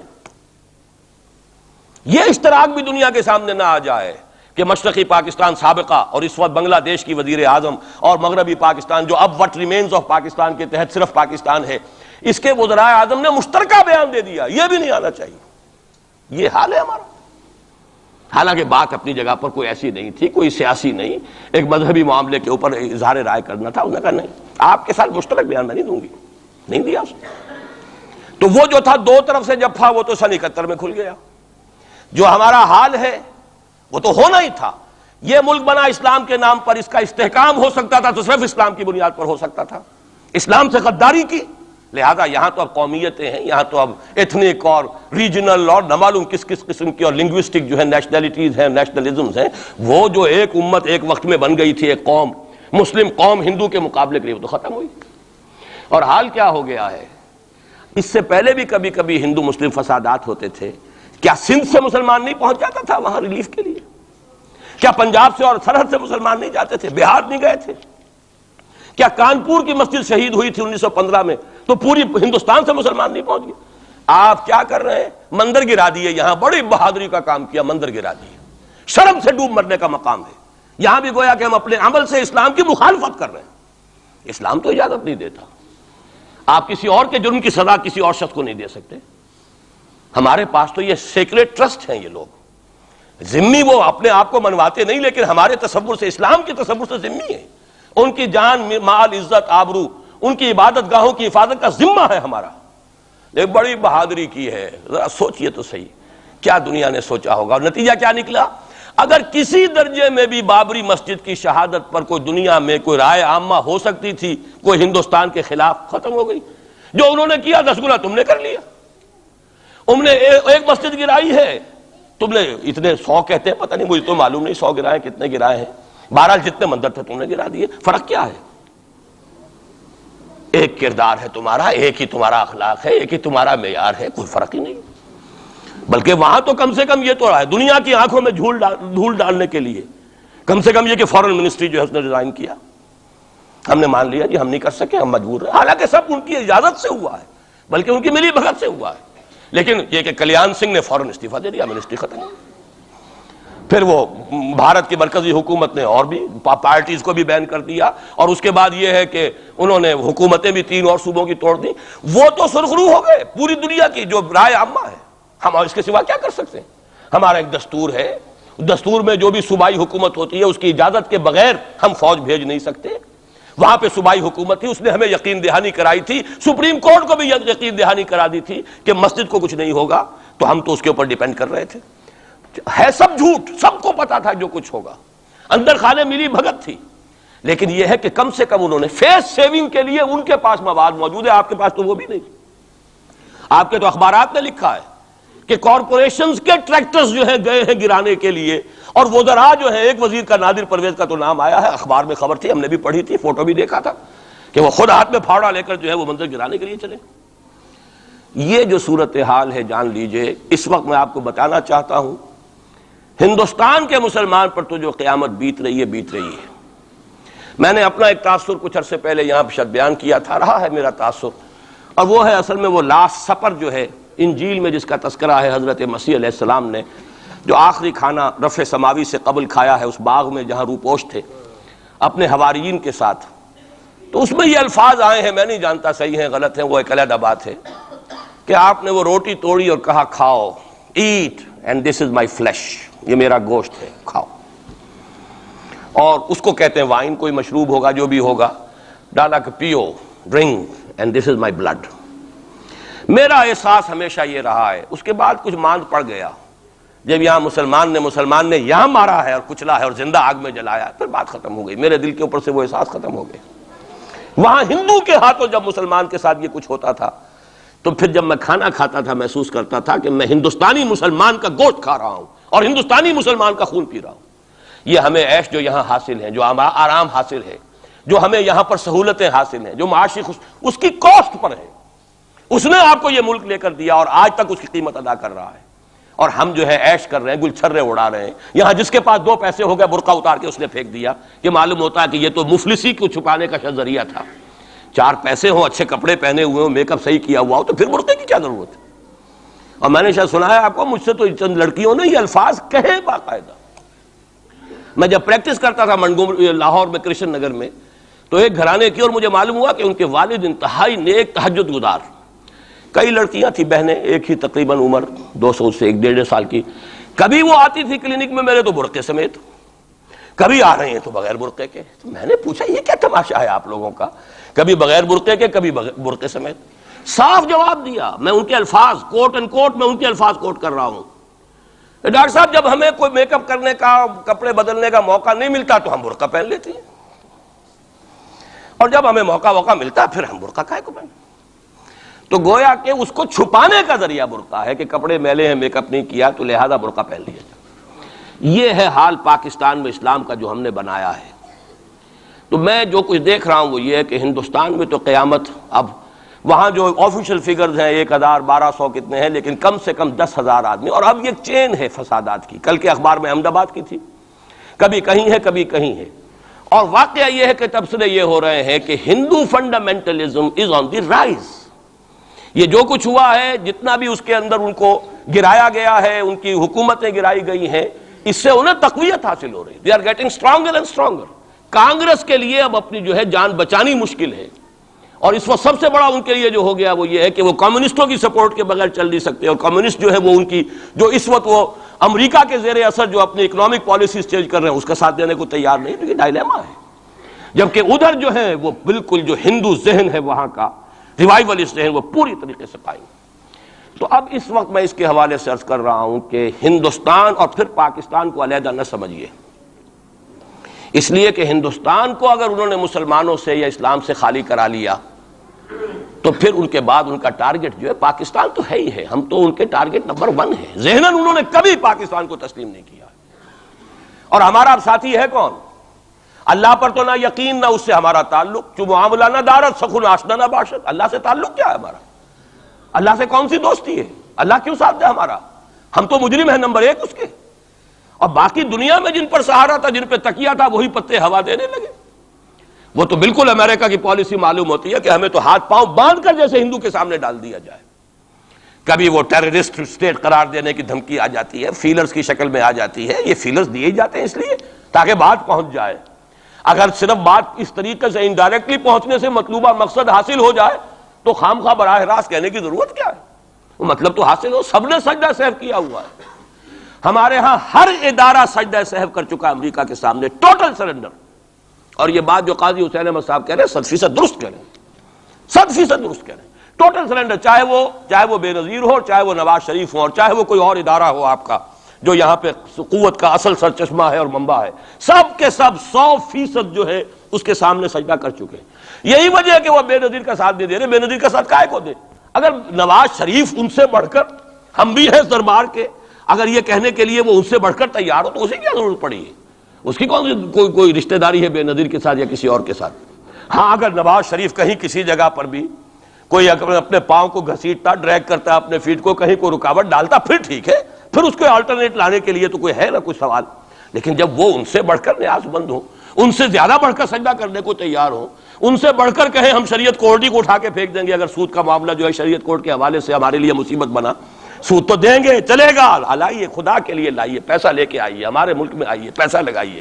اور یہ سود وود کا یہ کوئی مولوی لوگ ہیں پاگل جو کہتے ہیں کہ یہ کوئی حرام ہے، اور کوئی پاگل ہمارے شاید وہ کورٹ والے بیٹھے ہوئے تھے جنہوں نے اسے کہہ دیا کہ بینک انٹرسٹ بھی جو ہے ربا ہے۔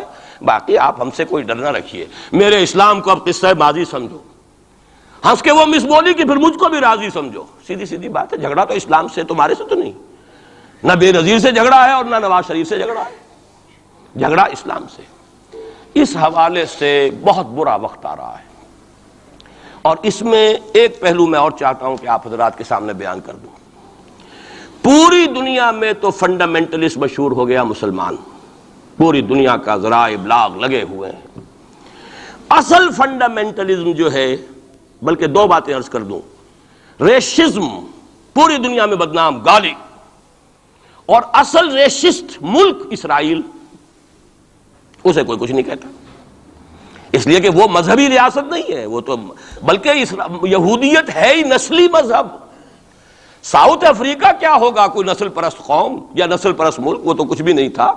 اصل جو نسل پرست ہیں وہ تو یہودی ہیں، انہیں کوئی کچھ نہیں کہہ رہا۔ ریشسٹ وہ فنڈامنٹلزم اصل جو چلا ہے وہ ہندوستان میں چلا ہے، بدنام پوری دنیا میں مسلمان ہو گیا۔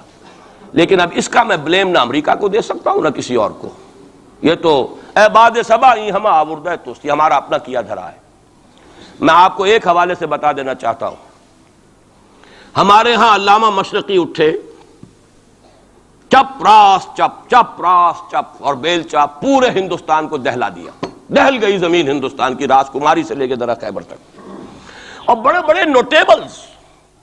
یہ تحریک اتنی عظیم تھی، اتنی آرگنائز تھی، آپ کو معلوم ہے یہ تالپور برادران جو ہے دونوں بھائی جو تھے یہ خاکسار تھے، بڑے بڑے لوگ سندھ میں، فرنٹیئر میں، پنجاب میں، ہر جگہ پر، اور ایسی زبردست آرگنائزیشن بالکل ملٹری والی، ان کے سارے قواعد ملٹری کے. لیکن ہوا کیا؟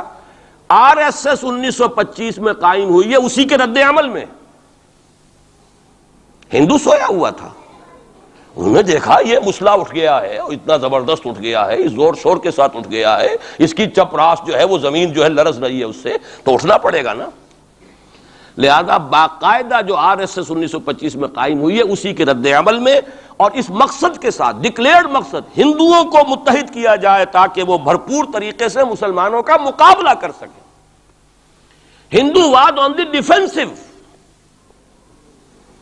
لیکن 1925 سے لے کر آج تک کتنے سال ہو گئے؟ 67. 67 برس تک ایک جماعت کا حوصلہ دیکھیے، اس کا ظرف دیکھیے، آج تک سیاست میں حصہ نہیں لیا. پاور پالیٹکس سے کوئی تعلق نہیں. 67 لانگ ایئرس. اتنی فالوئنگ ہے کہ ویسٹ میں تو اتنی موٹی موٹی کتابیں چھپی ہیں. شکاگو یونیورسٹی سے اتنی موٹی کتاب تھی، برادرہڈ ان سیفرن، آر ایس ایس کے اوپر ڈاکومنٹ. 25 لاکھ ان کا اس وقت کارڈر موجود ہے جو کہ ان کا ٹرینڈ ہے والنٹیئر. لیکن وہ جماعت الیکشن میں نہیں آئی. کچھ اپنے اثر تحت کچھ اور لوگوں کو لڑو، اور آپ نے نام بھی نہیں سنا ہوگا، اس کے 3 امیر یا گرو جو ہیں گزر چکے ہیں، تیسرا ہے اس وقت. پہلا ڈاکٹر بالی رام ہیجواڑ، کسی نے نام سنا آج تک؟ کوئی پرسنل پبلسٹی کی کوشش کی؟ اس نے کام کیا. دوسرا مہادیو گولوالکر گرو جی، کسی نے نام بھی نہیں سنا ہو. اس وقت کون ہیں؟ بالا صاحب دیورس. یہ 3 ان کی عمارتیں کہہ لیں یا جو بھی کہہ لیں، خلافتیں ہیں جو آئی ہیں، اور ایسا منظم نظام ہے، لیکن کہیں سیاست میں حصہ نہیں. ہمارا فنڈامنٹلی سیاست کے میدان میں آ کے زیرو ہو چکا. پہلے تو علامہ مشرقی اٹھے تھے، وہ تو ویسے ہی ایک جوش کے اندر آ کر ایک خاص جذباتی کیفیت میں اپنی موومنٹ کو کال آف کر کے بیٹھ گئے. 10 لاکھ آدمی، غالباً 10 لاکھ کی فگر تھی، 10 لاکھ یا 1 لاکھ جتنے بھی تھے، میں فگر کے بارے میں نہیں کہہ سکتا، دلی میں جمع نہیں ہوں گے تو میں پارٹی کو ڈسبینڈ کر دوں گا. وہ چند افراد کی کمی رہ گئی تھی اس فگر سے، تو اسی غصے میں آ کر پارٹی ڈسبینڈ، ختم. اب وہ خاکسار ہمارے ہاں تو رہ گئے ہیں، کبھی کسی خاص سیریمنی کے موقع پر کچھ سلامی دینے کے لیے چپراس کرتے آ جاتے ہیں بیچارے. وہ ان کے تو کوئی نام و نشان بس اس معنی میں ہے کہیں. اللہ اللہ خیر سے. اصل فنڈامنٹلسٹ آرگنائزیشن جماعت اسلامی ابھری، لیکن اس نے پاکستان میں آتی پاور پالیٹکس کے اس کے اندر اپنے آپ کو دفن کر کے زیرو کر دیا. وہاں یہ معاملہ چل رہا ہے. یہ ہے اصل میں جو فرق آپ کو سمجھنا چاہیے. یہ 1925 یہ جو دوسری جماعتیں ہیں، وی ایچ پی ہے، وشوا ہندو پریشد، یہ اس کی ایک ذیلی تنظیم ہے، جیسے جماعت اسلامی کی ذیلی تنظیمیں ہیں اسی طرح کی ذیلی تنظیم ہے. آر ایس ایس خود کبھی نہیں آئی پالیٹکس میں، اور 2 مرتبہ تاریخ میں اس کو بین کیا جا چکا ہے ہندوستان میں. چونکہ آر ایس ایس کا آدمی تھا جس نے گاندھی کو ایسیسینیٹ کیا تھا 1948 میں. دی پارٹی واز بینڈ. اس کے بعد جب اندرا گاندھی کا دور آیا ہے وہ ایمرجنسی کا، اس میں بھی پارٹیز اس نے بین کی تھی، آر ایس ایس بھی بین ہوئی ہے، لیکن ہر مرتبہ پہلے سے زیادہ ابھر کر آئی ہے وہ. اور آج یہ سب کے سب وی ایچ پی والے، بی جے پی والے، یہ سب در حقیقت آر ایس ایس کے آدمی، اور یہ ان کا ڈکلیئرڈ ایم اب بن چکا ہے. اور حالات جو ہیں، ہم اس سزا کے بالکل مستحق ہو چکے ہیں. اسیاں سے کبھی ہم نے کنارہ نہ کیا، لیکن تیری رحمت نے گوارا نہ کیا. یہ تو ہو سکتا ہے اب بھی ہم اسی اللہ کی رحمت پر تو ادھار کھا سکتے ہیں، لیکن واقعہ یہ ہے کہ ہم اس سزا کے بالکل مجرم ہو چکے ہیں اور مستحق بن چکے ہیں. اور نظر یہ آ رہا ہے کہ اب حالات ہمارے لیے زیادہ سے زیادہ پیچیدہ سے پیچیدہ، مشکل سے مشکل، اور زیادہ سے زیادہ جو ہے گمبھیر ہوتے چلے جا رہے ہیں. بھارت میں ہندو فنڈامنٹلزم بڑی تیزی کے ساتھ ایک طوفانی شکل کے اندر آیا ہے، اور بھارت میں تو مسلمان تنظیم کوئی ہے ہی نہیں. آپ کے شاید علم میں آیا 2 جماعتیں بین کر دی، جماعت اسلامی بین. ارے جماعت اسلامی بھارت کی جو اصل جماعت ہے وہ تو ایک علمی کام کرنے والی، دعوتی کام کرنے والی، قرآن مجید کے تراجم شائع کی، سیاست میں تو ہے ہی نہیں ہوا. لیکن یہ کہ اس کا اور سوال ہی پیدا نہیں ہوتا ٹیررزم کا یا کسی درجے میں بھی کوئی اس طرح کی ایکٹیویٹی جماعت اسلامی. لیکن وہ ہے نا کہ وہ ترازو کا ایک پلڑا اگر ادھر 3 کو بین کیا تو ادھر بھی 2 تو ہوں کم سے کم، وہ جماعت اسلامی بھی بین ہو گئی. ہاں کشمیر میں جماعت اسلامی کا ایک رول ہے، لیکن کشمیر کی جماعت اسلامی علیحدہ جماعت اسلامی ہے، وہ ہندوستان کی جماعت اسلامی سے اس کا تعلق نہیں ہے۔ جیسے پاکستان کی جماعت اسلامی، مشرقی پاکستان یا بنگلہ دیش کی جماعت اسلامی، ہندوستان کی جماعت اسلامی اور کشمیر کی یہ چار علیحدہ ہیں بالکل، ان کا آپس میں تنظیمی رابطہ کوئی نہیں۔ کشمیر کی جماعت اسلامی یقیناً ہے، اور یہ سمجھتا ہوں میں، اور یہ صحیح بات ہے، بعض تبصرہ نگاروں نے لکھی بھی ہے کہ اصل میں اس وار سے انہوں نے کشمیر کے مسئلے میں جب یہ بین کیا ہے وہاں کی 3 ہندو جماعتوں کو، تو اس کے ساتھ ہی 2 مسلمانوں کو ایک لپیٹ میں لے کر پارٹیز کو، تو کشمیر میں جو جماعت اسلامی چونکہ ابھی تک وہ بینڈ نہیں تھی، اور جماعت اسلامی کا آرگنائزیشنل جو ہے بیکنگ مل رہی تھی حزب المجاہدین کو، جو وہاں پر جو بھی اس وقت جو جد و جہد کر رہی ہے، لہذا اس کو کمزور کرنے کے لیے کیا ہے۔ لیکن یہ کہ ہندوستان میں کوئی مسلمانوں کی لیڈرشپ ہے ہی نہیں، سارے قائدین تو پاکستان بنا کے پاکستان آ گئے تھے، رہ تو گئے تھے وہاں پہ وہی جمیعت علماء ہند کے لوگ، اس وقت بھی سنبھالا ہے تو انہوں نے سنبھالا ہے، مولانا حفظ الرحمان سیوہاروی نے سنبھالا ہے، مولانا ابوالکلام آزاد نے کچھ سنبھالا دیا جتنا بھی دے سکے ہیں، باقی مسلم لیگی تو سبھی آ گئے تھے، وہاں سے رہ کون گیا تھا؟ لے دے کر مدراس میں کوئی 1-2 اور کیرالہ کے اندر، کیرالہ میں البتہ یہ کہ راشٹریہ سیوک سنگھ کے مقابلے میں مسلم سیوک سنگھ قائم کیا گیا، اور وہ کام بہت اچھا کر رہے تھے، لیکن یہ کہ ان کو بھی بین کر دیا گیا، انہوں نے خود بھی اپنے آپ کو ڈیزالو کر لیا۔ انہوں نے کہا کہ جب ہمارا تو اصل مسئلہ جو ہے وہ راشٹریہ سیوک سنگھ سے ہے، اگر RSS بین ہو گئی تو ہمیں کوئی ضرورت ہی نہیں کام کرنے کی، انہوں نے خود بھی ڈیزالو کر لیا اپنے آپ کو۔ لیکن بہرحال یہ تو میں کچھ تفاصیل ہیں جو آپ کو بتا رہا ہوں، اصل بات یہ ہے کہ اس وقت ہندوستان میں مسلمانوں کی حالت بہت مخدوش ہے۔ ایک طرف وہاں یہود کے زیر اثر مسلمانان عرب پر تباہی کا دور، کسی بھی وقت کھڑا ہو سکتا ہے کوئی شخص مسیح بن کر، اور خبریں آ رہی ہیں مسیحی حلقوں کے اندر اور وہ یہودیوں کے اندر بھی کہ وہ تو در حقیقت کہیں پیدا بھی ہو چکا ہے اور کہیں پل رہا ہے، بڑھ رہا ہے، یہ ہے وہ ہے، اور جو گرانڈ ماسٹر ہے اس کا فری میسن کا، اس کا نام بھی کوئی صاحب مجھے کل بتا رہے تھے کہ اس کے گھر میں وہ شخص موجود ہے وغیرہ وغیرہ، واللہ عالم۔ لیکن یہ کہ جو کچھ میری جو بھی بات ہے وہ ہے قرآن اور حدیث کی روح سے۔ قرآن کا فلسفہ ہے کہ جس قوم کی طرف رسول بھیجا گیا اس نے اگر انکار کیا اس کو ختم کیا جاتا ہے۔ اس میں ایکسیپشن اب تک ہوئی ہے صرف یہود کی، رسولاً الی بنی اسرائیل کی حیثیت سے حضرت مسیح بھیجے گئے، انہوں نے رد کیا، یہ بھی کنڈیمڈ نیشن ہے، لیکن اس کو اللہ نے باقی رکھا ہوا ہے اس کا کوڑا مسلمان پر مارنے کے لیے، بدترین عذاب مسلمان پر لانے کے لیے، اس لیے کہ افضل امت بھی یہی تو ہے نا، سب سے بڑھ کر افضل، سارے نبیوں سے افضل ہمارا نبی صلی اللہ علیہ وسلم، اور ساری امتوں سے افضل ہم مسلمان امت، تو سب سے بڑی سخت سزا کے مستحق بھی تو پھر ہم ہی ہوں گے۔ یہ مولانا اصلاحی صاحب کا جملہ میں نے پہلے بھی کبھی سنایا ہے کہ وہ کہا کرتے ہیں ان کے خاص علاقے میں اعظم گڑھ میں کہ جب کسی کو سزا دینی ہوتی تھی تو چمار کے ہاتھوں جوتا لگواتے تھے اسے، تاکہ وہ اگر راجپوت کو راجپوت ہی جوتا مارے گا تو اس میں اتنا اس کو درد نہیں ہوگا جتنا کسی راجپوت کو چمار جو ہے اس کے ہاتھ سے جوتا لگوایا جائے۔ تو یہ یہودیوں کے ہاتھوں مسلمانوں کو پٹوانا در حقیقت یہ عذاب در عذاب ہے۔ ایک کنڈیمڈ نیشن، ملعون قوم، ضربت علیہم الذلۃ والمسکنۃ وباؤوا بغضب من اللہ، وہ قوم ہے جس کے ہاتھوں مسلمانوں پر ادھر بھی آ رہا ہے اور یہاں بھی سامنے آ چکا ہے۔ لیکن ابھی وقت ہے اور اس کے لیے میں لایا ہوں آپ کے لیے تحفے کے طور پر سورہ یونس کی ایک آیت۔ وہاں فرمایا گیا ہے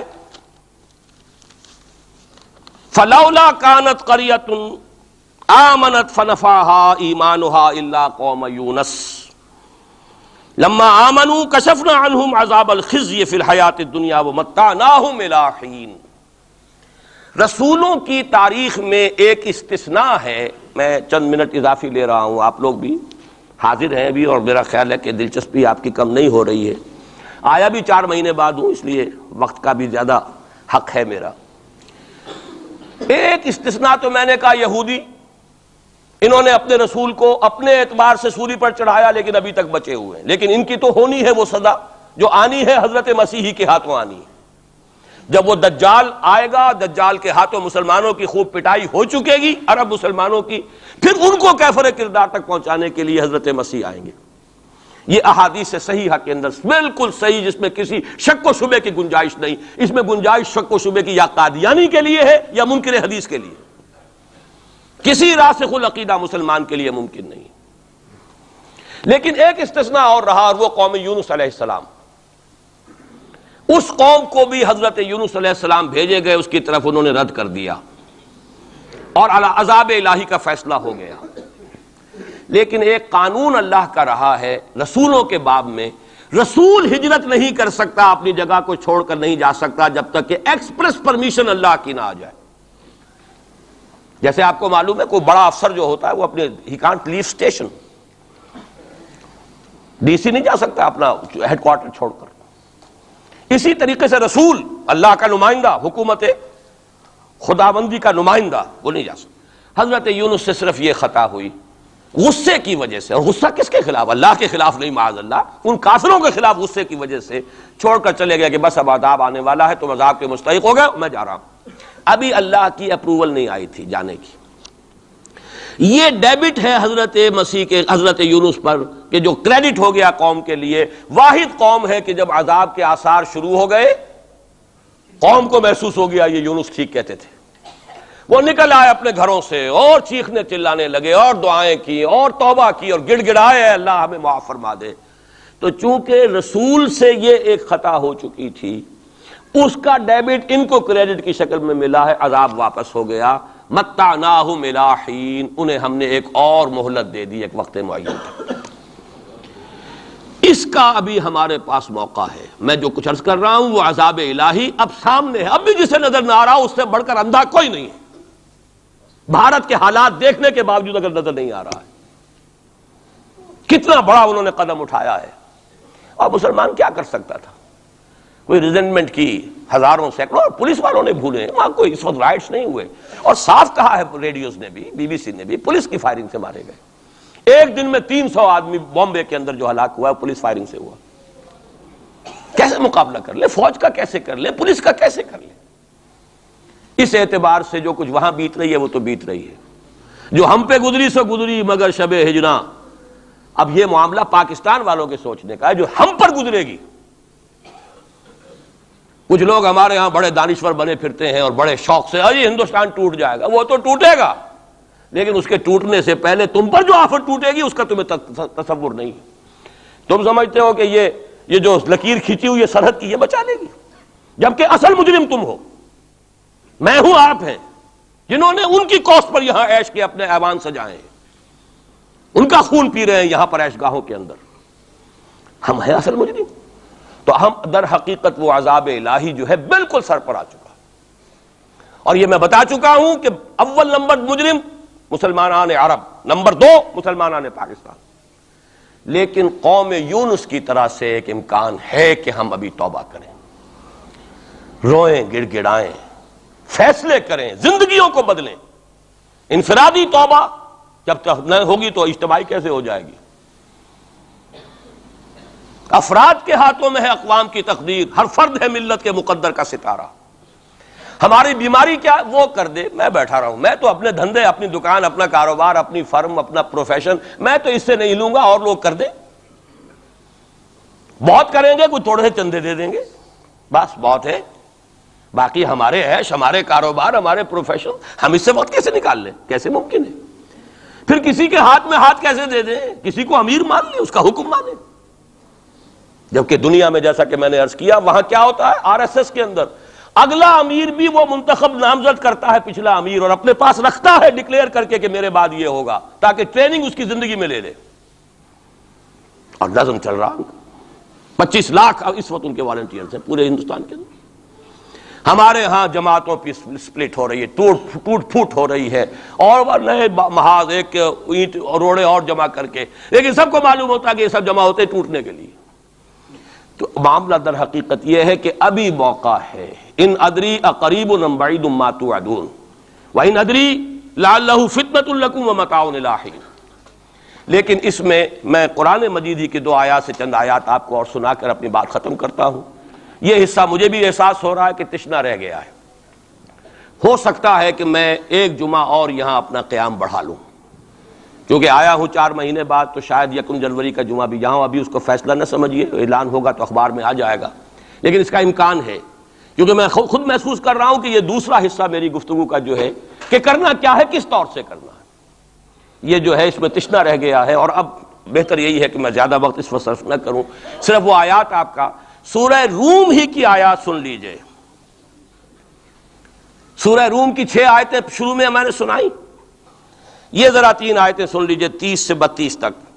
فَأَقِمْ وَجْهَكَ لِلدِّينِ حَنِيفًا، حالات کچھ بھی ہوں تم اپنے چہرے کو، رخ کو دین حنیف کی طرف یکسو ہو کر قائم رکھو۔ وہ جو میں نے کہا تھا، امید ہو نہ ہو لگے رہو، تمہارا کام ہے فرض ادا کرو۔ فَأَقِمْ وَجْهَكَ لِلدِّينِ حَنِيفًا فِطْرَةَ اللَّهِ الَّتِي فَطَرَ النَّاسَ عَلَيْهَا لَا تَبْدِيلَ لِخَلْقِ اللَّهِ ذَلِكَ الدِّينُ الْقَيِّمُ وَلَكِنَّ أَكْثَرَ النَّاسِ لَا يَعْلَمُونَ۔ جمے رہو، ڈٹے رہو، کام کرتے رہو۔ اللہ کا شکر ادا کرتے ہوئے کہہ رہا ہوں، میری اپنی زندگی میں نہ معلوم کتنے الٹ پھیر آئے ہیں، انقلابات آئے ہیں، فلاں کی پارٹی آ گئی، فلاں کی پارٹی آ گئی، فلاں آ رہا ہے، آج تک اس کام کے سوا میں نے کسی کام میں حصہ نہیں لیا۔ ایوب خان کا دور تھا، پھر اس کے بعد بھٹو صاحب کا دور آیا، پھر اور دور آئے، پھر ضیاء الحق صاحب کا تو مجرم ہوں 2 مہینے شورا میں چلا گیا تھا، دھوکہ کھا گیا تھا۔ واقعہ یہ ہے کہ اس کے سوا میری اس پوری زندگی کے اندر جو ہے سوائے اس ایک کام کے 2 کام ہیں، قرآن کی طرف بلاؤ اور لوگوں کو جمع کرو، ایک منظم جماعت بناؤ، 2 کام۔ دعوت قرآن کے ذریعے، تطہیر ذہنوں کی قرآن کے ذریعے، تطہیر فکر کی قرآن کے ذریعے، تصحیح عقائد کی قرآن کے ذریعے، تزکیہ نفس قرآن کے ذریعے، اور پھر جو ان مرحلوں سے گزرے جمع کرو، انہیں مرتب کرو، ایک جماعت بناؤ، قوت بناؤ، سم و طاعت والی جماعت بناؤ۔ 2 کام کرنے کے انہی میں لگاؤ۔ تو فَأَقِمْ وَجْهَكَ لِلدِّينِ حَنِيفًا، سیدھا رکھو اپنا رخ دین کی طرف۔ دائیں بائیں حالات کیا ہیں، کیا ہونے والا ہے، ٹھیک ہے، حضرت مسیح کے الفاظ ہیں بائبل کے، سانپ کے مانند چوکنے لیکن فاختہ کے مانند بے ضرر بنو۔ سانپ چوکنا ہوتا ہے بہت، لیکن کسی کو ضرر بھی تو پہنچا دیتا ہے، فاختہ ضرر نہیں پہنچاتی۔ ان 2 ایکسٹریمز کو جمع کرو اپنے اندر، حالات سے واقف ہونا چاہیے، دائیں کیا ہے، بائیں کیا ہے، آگے کیا ہے، پیچھے کیا ہے، رخ کدھر جا رہا ہے، حالات کا بہاؤ کیا ہے، یہ جانو۔ سانپ کے مانند چوکن نہ رہو، لیکن لگے رہو اپنے کام میں، کسی سے دلچسپی نہیں۔ ابھی حال ہی میں خیر جو اب حکومت کا ہوا تھا وہ جلسہ جو بابری مسجد پر، انہوں نے تو خیر ہمیں نہیں بلایا، آئے تھے میرے پاس فاروق احمد لغاری صاحب، کیا ہماری میٹنگ ہو رہی ہے؟ میں نے کہا نہیں، میں نے اپنی رائے جو دی ہے وہ دی ہے، میں دوں گا، لیکن یہ کہ میں کسی سیاسی عمل میں شریک ہونے کے لیے تیار نہیں۔ اب وہ سینیٹر سمیع الحق صاحب آئے ہیں میدان میں پھر نیا محاذ لے کر، میں نے کہا میں تو ایک ہی مرتبہ متحدہ شریعت محاذ کا تجربہ کر کے بھر پایا، پوری زندگی کا تجربہ مجھے مل گیا ہے، میرے پاس وقت ضائع کرنے کے لیے ان کاموں کے لیے نہیں۔ یہ محاذ جو ہے ان مل بے جوڑ لوگوں کو جمع کر لینا، اور پھر جو علیحدگیاں ہوتی ہیں اور الزامات ایک دوسرے پر لگتے ہیں، اس سے کیے دھرے کے اوپر پانی ہی نہیں پھرتا، وہ پچھلا بھی جو ہے ہفتے اعمال نہ معلوم کتنی دیر کا ہو جاتا ہے۔ تم نہیں آئے؟ وہ جو NDA کا ہوا تھا ایک کنونشن، ایک صاحب آئے تھے اس کے لیے بھی دعوت دینے کے لیے، انہوں نے پھر جب میں نے انکار کیا تو انہوں نے وعدہ لے لیا تھا کہ کم سے کم آپ میرا نام نہ بتائیے گا کہ بے عزتی ہوگی کہ میں گیا تھا، اور آپ نے مانا نہیں۔ نہ NDA کی کنونشن میں گیا، نہ میں PDA کی کنونشن میں گیا، نہ میں یہ ابھی جو ہوئی ہے کوئی علماء کی مفتی، یہ اپنے سینیٹر کیا نام ہے سمیع الحق صاحب، اس 2 کاموں کے سوا مجھے اپنا وقت کسی اور کام میں نہیں لگانا، سیاست میں جانا ہی نہیں، الیکشن کا رخ ہی نہیں کرنا، بلکہ یہ قرآن کے ذریعے سے دعوت۔ اسی لیے میں آیات سنا رہا ہوں، فَأَقِمْ وَجْهَكَ لِلدِّينِ الْحَنِيفِ فِطْرَةَ اللَّهِ الَّتِي فَطَرَ النَّاسَ عَلَيْهَا، اور آگے فرمایا مُنِيبِينَ إِلَيْهِ، اپنا رخ اسی کی طرف رکھتے ہوئے، وَاتَّقُوهُ، تقوی اختیار کرو، وَأَقِيمُوا الصَّلَاةَ وَلَا تَكُونُوا مِنَ الْمُشْرِكِينَ، نماز قائم رکھو اور دیکھو مشرکوں میں سے نہ ہونا، شرک کی آلائش سے اپنے آپ کو پاک کرتے رہو، دھوتے رہو اور دھو، شرک کی کوئی آمیزش نہ رہے۔ اور دوسرا کام یہ سورہ سجدہ کی آیات ہیں، وَمَنْ أَظْلَمُ مِمَّنْ ذُكِّرَ بِآيَاتِ رَبِّهِ ثُمَّ أَعْرَضَ عَنْهَا إِنَّا مِنَ الْمُجْرِمِينَ مُنْتَقِمُونَ۔ یہ الفاظ بڑے سخت ہیں۔ ان لوگوں سے بڑھ کر ظالم کون ہوگے جنہیں ان کے رب کی آیات کے ذریعے سے نصیحت کی جاتی ہو۔ میں نے جو نصیحت کی ہے اللہ کی کتاب کے حوالے سے کی ہے، جو دعوت ہے میری قرآن کے ذریعے سے، میں نے کوئی کہانیاں، اپنے فلسفے، اپنے کوئی نظریے نہیں تراشے ہیں، قرآن کی دعوت، تعلیم و تعلم قرآن۔ جس قوم نے اس دعوت کو رد کیا ہو، وَمَنْ أَظْلَمُ مِمَّنْ ذُكِّرَ بِآيَاتِ رَبِّهِ ثُمَّ أَعْرَضَ عَنْهَا، انا من المجرمین منتقمون، ایسے مجرموں سے تو میں انتقام لے کر رہوں گا۔ اللہ بچائے، اپنے دامن رحمت میں لے لے، ہمیں کوئی مہلت دے توبہ کرنے کی اور اصلاح کرنے کی۔ وَلَقَدْ آتَيْنَا مُوسَى الْكِتَابَ فَلَا تَكُنْ فِي مِرْيَةٍ مِّن لِقَائِهِ، اور ہم نے موسیٰ کو بھی کتاب دی تھی۔ وَجَعَلْنَاهُ هُدًى لِبَنِي اسرائیل، اسے ہدایت نامہ بنایا تھا بنی اسرائیل کے لیے۔ گویا کہ اسی طرح محمد، ہم نے قرآن آپ کو دیا ہے ہدایت نامہ پوری نوع انسانی کے لیے۔ جہاں سے میں نے بات شروع کی تھی، قرآن کتاب ہدایت ہے۔ آخری آیت ہے وَجَعَلْنَا مِنْهُمْ أَئِمَّةً يَهْدُونَ بِأَمْرِنَا، اور ہم نے ان بنی اسرائیل میں سے ایسے امام اٹھائے جو ہمارے حکم سے ہدایت کا کام کرتے تھے۔ لما صبروا، جب انہوں نے خود صبر کی روش اختیار کی، اپنے کیریئرز کی قربانی دی، اپنے سٹینڈرڈ آف لیونگ کو کم کیا، اپنی ضروریات کو سمیٹا، اپنا وقت فارغ کیا، اپنی صلاحیتیں کھپائیں، کس کام کے لیے؟ تاکہ وہ کتاب ہدایت کو لوگوں تک پہنچا سکیں۔ خیرکم من تعلم القرآن وعلمہ، تم میں سے بہترین لوگ وہ ہیں جو قرآن سیکھیں اور سکھائیں۔ تو فرمایا وَجَعَلْنَا مِنْهُمْ أَئِمَّةً يَهْدُونَ بِأَمْرِنَا لَمَّا صَبَرُوا وَكَانُوا بِآيَاتِنَا يُوقِنُونَ، اور وہ ہماری آیات پر پورا پورا یقین رکھنے والے تھے۔ اللہ تعالیٰ سے دعا کرتا ہوں وہ مجھے اور آپ کو آیات قرآنی پر پورا پورا یقین عطا فرمائے۔ یہ ہے اصل منبع، سرچشمہ، یہ ہے بنیاد، یہ ہے جڑ۔ اس سے قوت حاصل کر کے اپنا تزکیہ، خود توبہ، خود حرام کاروبار کو چھوڑنا، اپنے وقت کو فارغ کرنا، اپنی صلاحیتوں کو لگانا ان دو کاموں کے لیے، فارغ کرنا اس کام کو، پھر نظم کی پابندی والی جماعت میں شریک ہو کر کبھی کوئی وقت آئے کہ ہم کسی انقلابی جد و جہد کے لیے کھڑے ہو سکیں، اسلام کو قائم کرنے کے لیے، جیسے کہ محمد عربی صلی اللہ علیہ وسلم نے آج سے 1400 برس قبل قائم کیا تھا۔ اگر ایسا ہو گیا تو یہی سرزمین، یہ میں آج کل کہہ رہا ہوں الفاظ، پاکستان ایک پل صراط سے گزر رہا ہے اس وقت۔ پل صراط کا تصور آپ کے سامنے ہے، جہنم کے اوپر ایک پل ہوگا جس پر سے جو مسلمان دنیا میں کہلاتے ہیں وہ گزارے جائیں گے۔ جو منافق ہوں گے حقیقی ایمان سے بے بہرا، وہ ٹھوکر کھا کر گریں گے جہنم میں، اور جو اہل ایمان ہوں گے نور ایمان ان کے آگے آگے دوڑتا ہوگا۔ نورہم یسعی بین ایدیہم و بایمانہم، اس کی روشنی میں پل کراس کر جائیں گے، جنت میں داخل ہو جائیں گے۔ ہم اس وقت اس پل صراط پر ہیں۔